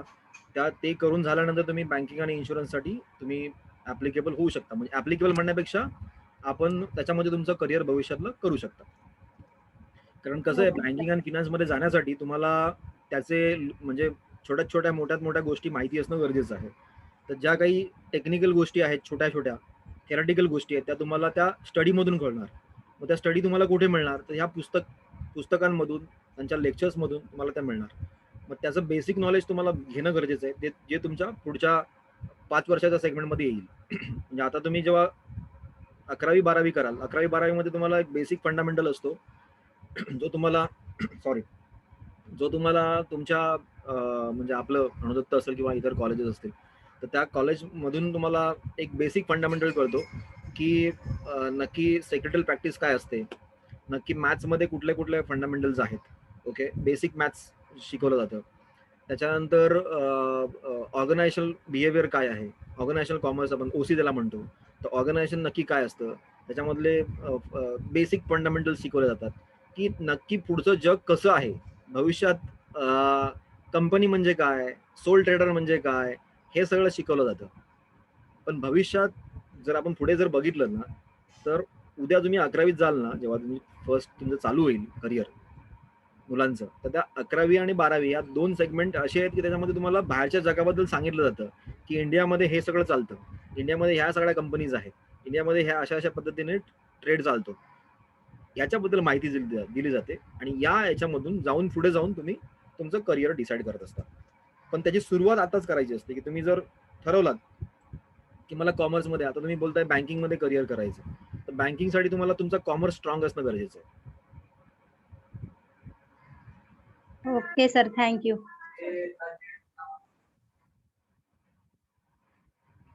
अजून कोणाला काही प्रश्न? हॅलो सर, डॉक्टर सर्व्हिस साठी थोडी इन्फॉर्मेशन लागत होती. डॉक्टर्स साठी तुम्हाला मेडिकलमध्ये पुढे जाऊन ऍडमिशन घ्यावं लागेल. त्यासाठी तुम्हाला सध्या म्हणजे आता 12वी नंतर CET साठी ऍप्लिकेशन करावं लागेल. CET मधून तुम्हाला इंजिनिअरिंग सायमल्टेनियसली मेडिकल फील्डसाठी तुम्हाला म्हणजे त्या एंट्रन्स एक्झामसाठी तुम्हाला पार्टिसिपेट व्हावं लागेल.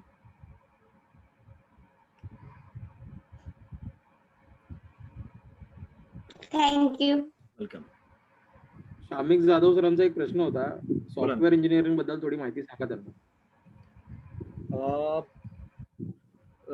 कोणाचा? जाधव सरांचा?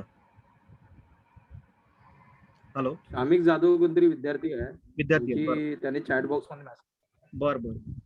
सॉफ्टवेअर इंजिनिअरिंग बद्दल माहिती हवी आहे. सॉफ्टवेअर इंजिनिअरिंग आपण जर जेव्हा म्हणतो त्यावेळी एखादा BSc IT हा एक बेसिक फंडामेंटल आहे. BSc IT करून सुद्धा तुम्ही तुमचं इंजिनिअरिंग मध्ये म्हणजे आपल्या सॉफ्टवेअर मध्ये करिअर करू शकता सायमल्टेनियसली. MSc करून इन्फॉर्मेशन टेक्नॉलॉजी मध्ये तुम्ही तुमचं करिअर करू शकता. त्याच्याबरोबर इंजिनिअरिंग मध्ये जे कम्प्युटर सायन्स आहे त्यामध्ये जाऊन सुद्धा तुम्ही तुमचं करिअर त्याच्यामध्ये म्हणजे आपल्या कम्प्युटर सायन्स मध्ये तुम्ही करू शकता आणि त्यामध्ये सुद्धा सॉफ्टवेअर साठी वेगळं ज्ञान तुम्ही घेऊ शकता. आता हे सगळं करत हे सगळं एज्युकेशनचा भाग झाला. हे सगळं वाटा आहेत तिथून आपण जाऊ शकतो पुढे. पण तुम्हाला इंजिनिअरिंग करायचं आहे की तुम्ही बेसिक IT प्लेन करून जाणार हे पण तुम्हाला तुमचं ठरवायचं आहे. ओके, कारण जेव्हा तुम्ही इंजिनिअरिंग करणार त्यावेळी तुमच्याकडे वाटा तिकडे पण भरपूर आहेत. BSc आणि MSc मध्ये काही लिमिटेड वाटा तुम्ही ठेवलेल्या आहेत, पण त्या समजून घेऊन तिथे तुम्हाला डिसिजन घ्यावा लागेल. पण सॉफ्टवेअर शिकण्यासाठी काही लिमिटेशन्स नाहीत. आज जर तुम्हाला एखादं सॉफ्टवेअर समजून घ्यायचं असेल किंवा त्याचं कोडिंग समजून घ्यायचं असेल तर मी म्हणेन की युट्यूब सारखा मास्टर जगात कुठेच नाही. सो युट्यूब वरती गेलात आणि जर थोडक्यात माहिती जरी टाकलात की बाबा मला software coding basic software coding माहिती करून घ्यायची आहे, तुम्हाला तिथे सांगितलं जातं, माहिती करून दिली जाते. ओके, तर त्यामुळे त्याची तिकडनं माहिती कसं आहे, सॉफ्टवेअर मध्ये शिकायचं आहे तुम्हाला भविष्यात, पण त्याची क्युरियोसिटी असणं गरजेचं आहे. आतून त्याचा एक विचार येणं गरजेचं आहे की मला कोडिंग शिकायची आहे, मला C++ शिकायचं, मला जावा शिकायचं, मला पायथॉन शिकायचं, मला काही .NET शिकायचं किंवा ASP.NET करायचं किंवा इतर काही जे आता स्टॅक डेव्हलपर वगैरे अशामध्ये करिअर करायचं. पण ते करिअर करण्यासाठी नक्की काय करायचंय? फक्त सॉफ्टवेअर म्हटल्यानंतर नाही होणार. तर सॉफ्टवेअर म्हटल्यानंतर त्यामध्ये वास्ट आतमध्ये खूप डेव्हलपर्स आहेत, खूप प्रकारच्या आतमध्ये विंग्स आहेत. त्यामध्ये नक्की कुठे जायचं हे पण तुम्हाला ठरवावं लागेल. पण बहुतेक वेळा असं होतं की मी समजा मी C++ शिकलो, मी जावा शिकलो, पण भविष्यात एक असा एक लेवल आलं 2 वर्षानंतर असं वाटलं की बाबा नाही, मला हा ट्रेंड जास्त दिसतोय की पायथॉन मध्ये लोक जास्त करिअर करतात. मग लोक पायथॉनचा विचार करतात. मग नंतर कळतं की अरे पायथॉन बरोबर मी डेटाबेस केलं तरी पण चालेल. मग लोक म्हणतात की बाबा चला डेटाबेसकडे जाऊया, मग ते DBA करतात. मग हे कसं आहे, हे पुढच्या ट्रेंडवरती डिपेंड आहे. तुम्हाला प्रत्येक वेळी मी म्हणेन की ऍडव्हान्स राहणं गरजेचं आहे. म्हणजे तुम्हाला त्या ट्रेंड बरोबर जाणं गरजेचं आहे. जेव्हा तुम्ही सॉफ्टवेअर बद्दल बोलता त्यावेळी आजचं सॉफ्टवेअर कोणतं चालू आहे, आजच्या घडीला कोणतं सॉफ्टवेअर जास्तीत जास्त म्हणजे कोणतं सॉफ्टवेअर म्हणण्यापेक्षा कोणता ट्रेंड जास्तीत जास्त हाय वरती आहे तो बघितला पाहिजे. आज जर तुम्ही जस्ट असं टाकलं की टॉप रँकिंगला गुगलमध्ये जर टाकलात तुम्ही टॉप रँकिंगला सर्वात डिमांड म्हणजे सर्वात हाय पे असलेला जॉब कोणता, तर तिथे येईल डेटा सायन्स. पूर्ण जगामध्ये डेटा सायन्स याला हाय पेड म्हणजे टॉप रँकिंग मध्ये प्रत्येक पहिल्या 10 मध्ये डेटा सायन्स कुठे ना कुठेतरी असणारच. तर डेटा सायन्स शिकण्यासाठी तुम्हाला बेसिक फंडामेंटल तुमचा इंजिनिअरिंग म्हणून तुम्हाला MSc वगैरे करावं लागेल. असं आहे. अजून काय विचारायचंय?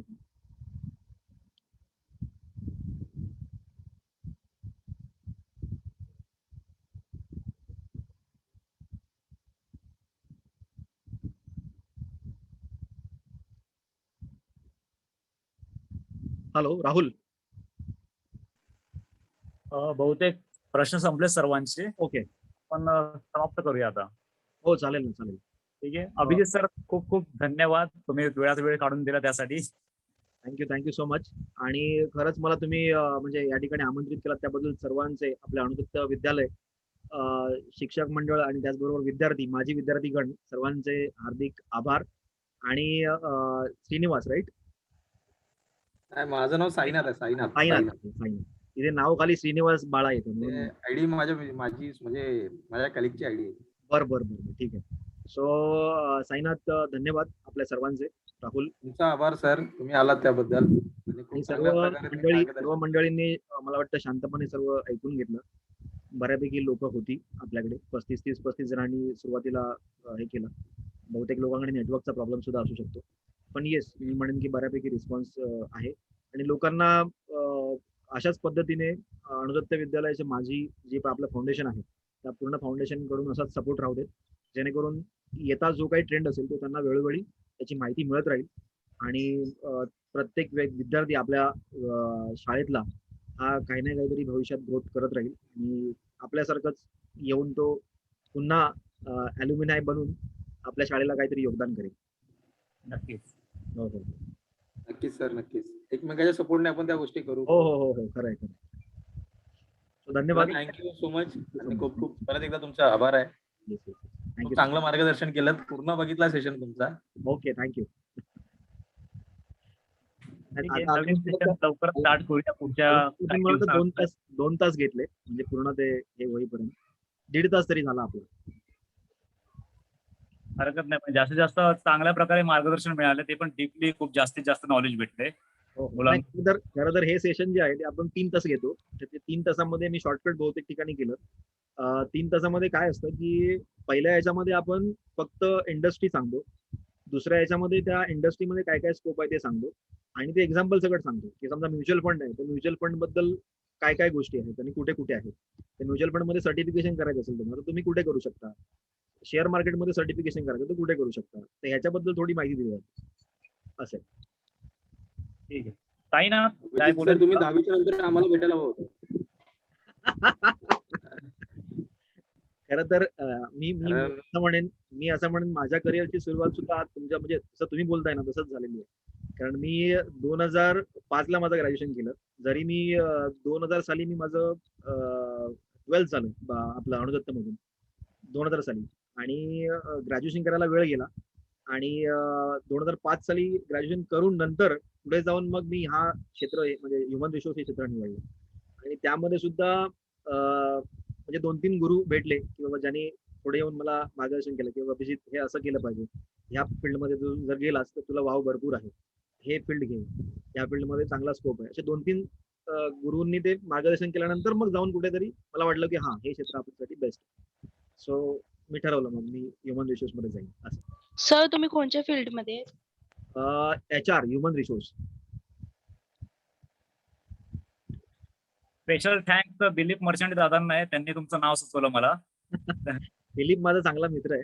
खूप लहानपणापासून आम्ही मित्र म्हणजे वर्गमित्र होतो. हो, त्यांनीच मला हा. सांगितलं की अभिजित पाळेकर आहेत, ते चांगल्या प्रकारे मार्गदर्शन करतील मुलांना. Yes yes yes. Thank you so much Dilip. Dilip आहे का? हो आहेत ना. गपचूप ऐकतोय काय?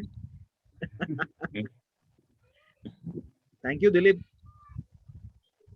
मर्चंटे साहेब हा बोला बोला. थँक्यू म्हटलं आपलं सजेशन केल्याबद्दल. थँक्यू. काय ऍक्च्युली कसं आहे माहितीये, आज आपल्याला आपल्या शाळेच्या आजी माजी विद्यार्थ्यांना थोडं घेऊन पुढे जायचं आहे. ठीक आहे, आपल्याला त्यावेळेस अशा काय प्रकारे मार्गदर्शन होत नव्हतं बरोबर. आणि आपण जे करत होतो एकमेकाला बघून किंवा आपले जे शाळेचे जुने शिक्षक आहेत खरंय. त्या शिक्षकांच्या माध्यमातून आपण एक एक पायरी पुढे जात होतो. बरोबर. आणि आज जर सोशल मीडियावरती आम्ही अर्धा अर्धा दिवस घरी बसून तर इतर ऍक्टिव्हिटीज बघू शकतो, पाहू शकतो. बरोबर. तर त्याच्यातले एक अर्धा एक तास देऊन जर आपण कोणाचं आयुष्य घडवलं, उचलून एखाद्याला दिलेली जी मदत असेल ती काही काळापुरती असेल, पण एखाद्याचं आयुष्य घडवलं, आयुष्यामध्ये सहभाग घेतला तर तो आजीवन त्याला एक सपोर्ट होऊन जातो. त्या हेतूने माझ्याशी चर्चा झाली होती, आपले राहुल आहेत त्यांची आणि माझी. तर मी म्हटलं मी स्वतः सेशन घेण्यापेक्षा मला योग्य 2 व्यक्ती वाटला, एक भारत आणि एक स्वतः अभिजित. पण भारतला नुकतीच गेल्या वीक मध्ये मुलगी झाली, परत त्याच्या ड्युटीचा इश्यू आहे, तो आउट ऑफ इंडिया आहे, नेटवर्कचा इश्यू येऊ शकतो. बरोबर. त्यासाठी मी म्हटलं पहिला सेशन आहे तर जरा व्यवस्थित होण्यासाठी अभिजित बेटर राहील. ओके. आणि त्या पद्धतीने झालं सुद्धा. थँक्यू. आणि पहिल्यापासून मी तेच ऐकतच होतो, कारण काही गोष्टी माझ्यासाठी गोष्टी मला सुद्धा नवीन म्हणून मी ऐकत होतो. राहुल तेच म्हणालो की बहुतेक गोष्टी अशा आहेत की ते कंटेंट आपल्याला युट्यूब वरती वगैरे नाही मिळणार, कारण हे कसं हे एक्सपिरियन्सचा भाग आहे. हा माझा डे टू डे बेसिस वरती मी एक्सपिरियन्स घेत असतो, लोकांशी बोलत असतो. नाही म्हटलं तरी दिवसभरात 40-50 कॉल असतात, त्याच्यामधून त्यांना गाईड करणं, त्यांच्याबरोबर बोलणं. सर्वांना सांगू इच्छितो की अभिजित पाळेकर हे अनुरागचे माजी विद्यार्थी आहेत. अगदी मला वाटतं पहिलीपासून 12वी पर्यंतचे विद्यार्थी असावेत. 12वी. हो, पहिलीपासून 12वी. दुसरीपासून म्हणजे जेव्हा शाळा आपली स्ट्रक्चर नव्हती ना तेव्हापासून मी विद्यार्थी. आणि त्याच्यामुळे कसं आहे की बाहेरच्या शाळेत शिकून मोठे झालेले बरेचसे आपण बघितले, पाहिलेले आहेत त्याचबरोबर जर आपल्या शाळेतला आपलाच विद्यार्थी जर आपल्या समोर येत असेल किंवा आपल्या शाळेतला स्टुडंट मिळत असेल तर अतिउत्तम आहे. आजच्या सेशनला काही शिक्षक लोकांनी सुद्धा उपस्थित राहायला पाहिजे होतं. ओके. कदाचित असतील सुद्धा, नंबर काही सर्वच अजून परिचित नाहीयेत. हम्म. तर त्याच्यामुळे जरा अजून भर पडली असते. आणि दुसरं एक की नवीन विद्यार्थी जसे आज काही मुलांचे क्वेरीज क्लिअर केल्या किंवा विचारत होते त्याप्रमाणे नवीन विद्यार्थी किंवा नवीन मुलं जर असतील तर अजून सेशनला थोडी चांगली मजा आली असती. कारण हो. जुन्या मुलांपैकी किंवा माजी विद्यार्थी म्हणून भरपूर जण आज उपस्थित आहेत. हो हो करेक्ट. मी होतो, माझा भाऊ होता विजय, बरोबर. अजून पण काही लोक होती. हो, हो. पण त्याबरोबर नवीन पण असते तर त्यांना खरंच त्या गोष्टीचं एक हे झालं असतं, बेनिफिट भेटलं असतं की त्या गोष्टी विकत स्वतः पैसे टाकून सुद्धा मिळत नाहीत ना, त्या आज फ्री मध्ये आपण दिलेल्या आहेत. कारण कोणीतरी आता पुन्हा अभिजित निर्माण व्हावा जो पुढे जाऊन काही लोकांच्या घरी रोजगार देऊ शकतो, उपलब्ध करू शकतो.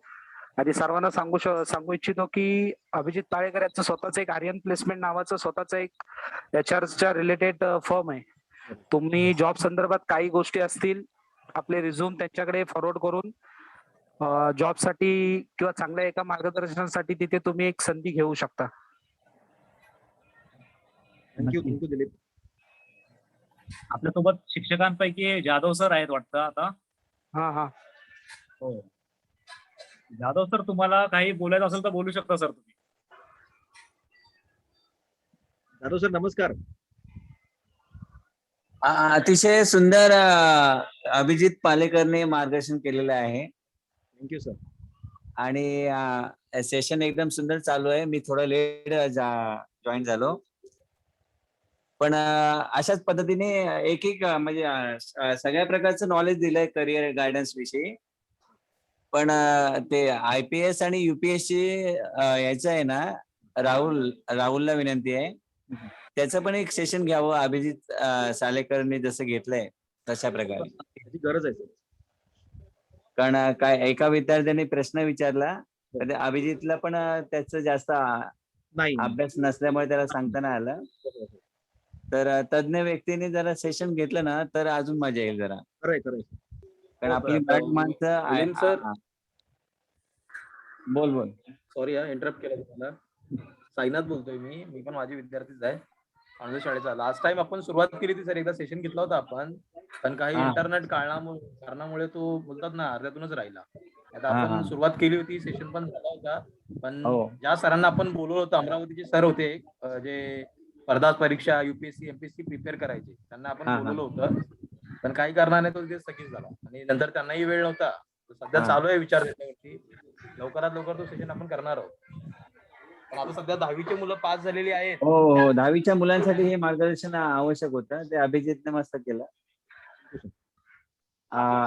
अजून शिक्षक कोणी आहे का राहुल? अजून कोणी नाही शिक्षक? अजून तर कोणी दिसत नाही मला. हा. चालेल, का हरकत नाही. सुंदर झालं सेशन आणि उपस्थिती पण बऱ्यापैकी होती. ठीक आहे, पुढचं घ्या तुम्ही. विजय दादांना काही बोलायचं आहे का? विजय मर्चंट दादांना हो बोला. अच्छा, अभिजित, प्रथमतः धन्यवाद असे सेशन तुम्ही घेतल्याबद्दल. थँक्यू विजय. कारण आता तुम्ही तर आमच्या दादांचे वर्गमित्र, तर तुम्ही सिनियरच आहात, तुम्हाला या क्षेत्रात खूप माहिती आहे. विषय असा आहे की आमच्या काळात म्हणजे असं माहिती नव्हतं की बाबा, थोडक्यात बोलायचं झालं तर आर्ट्स केल्यावरती पोलीस किंवा शिक्षक होणार, कॉमर्स केल्यावरती बँकेत नाहीतर कुठल्या कंपनीत लागणार, आणि सायन्स केल्यावर डॉक्टर किंवा इंजिनियर, त्याच्या पलीकडे काहीच माहिती नव्हतं. तर ही जी माहिती तुम्ही दिली त्याबद्दल मी खरोखर तुम्हाला धन्यवाद करतो. राहुलला पण बोलतो. आणि जस्ट मला मिलिंद आपल्या जाधव सरांना पण एक विनंती करायची होती की सर, ऍक्च्युली झालं कसं की सेशन खूप चांगल्या प्रकारे झालंय, पण थोडी उपस्थिती विद्यार्थ्यांकडून कमी होती. तर उपस्थिती कमी होती ना? हो, म्हणजे काहीतरी 29 लोक होते आणि नंतर शेवटी आता मला वाटते 10-15 जणच होते. हो, नाही मी बघितले तर मला 20 पर्यंत होती, 20, 21, 22 पर्यंत होती, नंतर मग हळूहळू कमी झाली. असे सेशन समोरच्या म्हणजे स्पीकरला पण बोलायला जरा बरं वाटतं जेव्हा भरपूर पब्लिक असेल. हो. तुम्हाला पण विनंती करतो की शाळेच्या माध्यमातून तुम्ही जे विद्यार्थी असतील 10वीला किंवा जे 10वी पासआउट झाले असतील, त्या बाकीच्या शिक्षकांना पण सांगून असे शिबिर जेव्हा आपले माजी विद्यार्थी आयोजित करतील तर तेव्हा उपस्थिती जास्तीत जास्त कशी वाढवता येईल विद्यार्थ्यांची ते पण एक करण्यासाठी मदत करा. चालेल चालेल. मी स्वतः माझे 2 वर्ग मी दिले होते. हो हो पण ते तरी पण उपस्थिती कमी होती. बोरसे सरांनी आणि देशमुख सरांनी मदत केली होती काय? हो सर. अच्छा. हा, मग ते आमची शाळेची मुलं आली होती आणि प्रश्न वगैरे विचारणारे शाळेतलीच मुलं होते, विद्यार्थी होते ना. हो. होते सर, मुलं होते. अजून याच्यापेक्षा आपल्याला थोडी अजून जास्त- याच्यापेक्षा आपल्याला थोडी जास्त उपस्थिती हो, हो. मिळाली ना, म्हणजे हे कसं सेशन आता 2 तास अभिजितने दिले, हा, पण ते 2 तासात अजून विद्यार्थी वर्ग जास्त असला तर अजून त्यांना थोडा फायदा झाला. हो बरोबर बरोबर. बरोबर. आपण कसं आहे 100 पुस्तकं वाचल्यानंतर 100 धडे वाचतो, त्याच्यातला एक धडा लक्षात जरी राहिला, हो. आता त्याच्यातलं 100 मुलांपैकी एक जरी याच्यातनं विद्यार्थी घडला तरी ते हा, आपल्या- तरी आपलं यश मिळेल. हा, सेशनचं हो. आपलं यश मिळेल आणि तुमच्या मेहनतीला यश मिळेल, फळ मिळेल. बरोबर म्हणताय तुम्ही. करूया सर याबद्दल जरी आपण काहीतरी प्रयत्न करत राहायचा. नाही, खरोखर हा प्रयत्न मला आवडला. हा कारण का नुसतं ते गुड मॉर्निंग गुड नाईटचे मेसेज पाठवण्यात काय अर्थ नाही. हा, हे प्रबोधनाचं काम झालं पाहिजे. हे हो. मार्गदर्शनाचं काम होणं आणि गरजेचं आपलं आहे. कसं सर्वसाधारण मुलांना, गरीब कुटुंबातल्या मुलांना हे सगळं मार्गदर्शन कोण करत नाही. हो बरोबर. कारण का ज्या परिस्थितीतून आपली मुलं वरती येतात त्यांना या वेळेत अगोदरच ह्या गोष्टी जर समजल्या तर कदाचित हा. नक्कीच फायदा होईल त्याचा. नक्की. आणि हे सगळे स्पीकर आपलेच सगळे माझे विद्यार्थी आहेत. त्याच्यामुळे ते पण एक उदाहरण, बाबा हे आपल्या ह्याच शाळेत शिकलेली मुलं आता इथं आहेत. हो, मार्गदर्शन करतायत. बरोबर. आणि प्रबोधन करतायत विद्यार्थ्यांना. ही चांगल्या गौरवाची गोष्ट आहे. हो ना.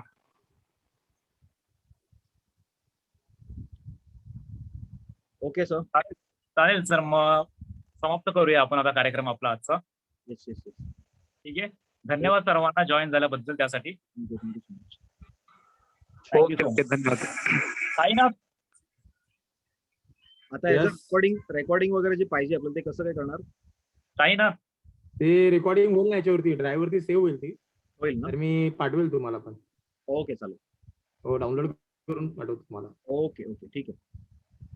ओके. परत एकदा सगळ्यांचा आभार, धन्यवाद. उपस्थित लोकांचा सुद्धा. परत एक सेशन घेऊ नंतर लवकरच. ओके ओके, एंड करतो मीटिंग. Okay, okay. बाय. ठीक आहे.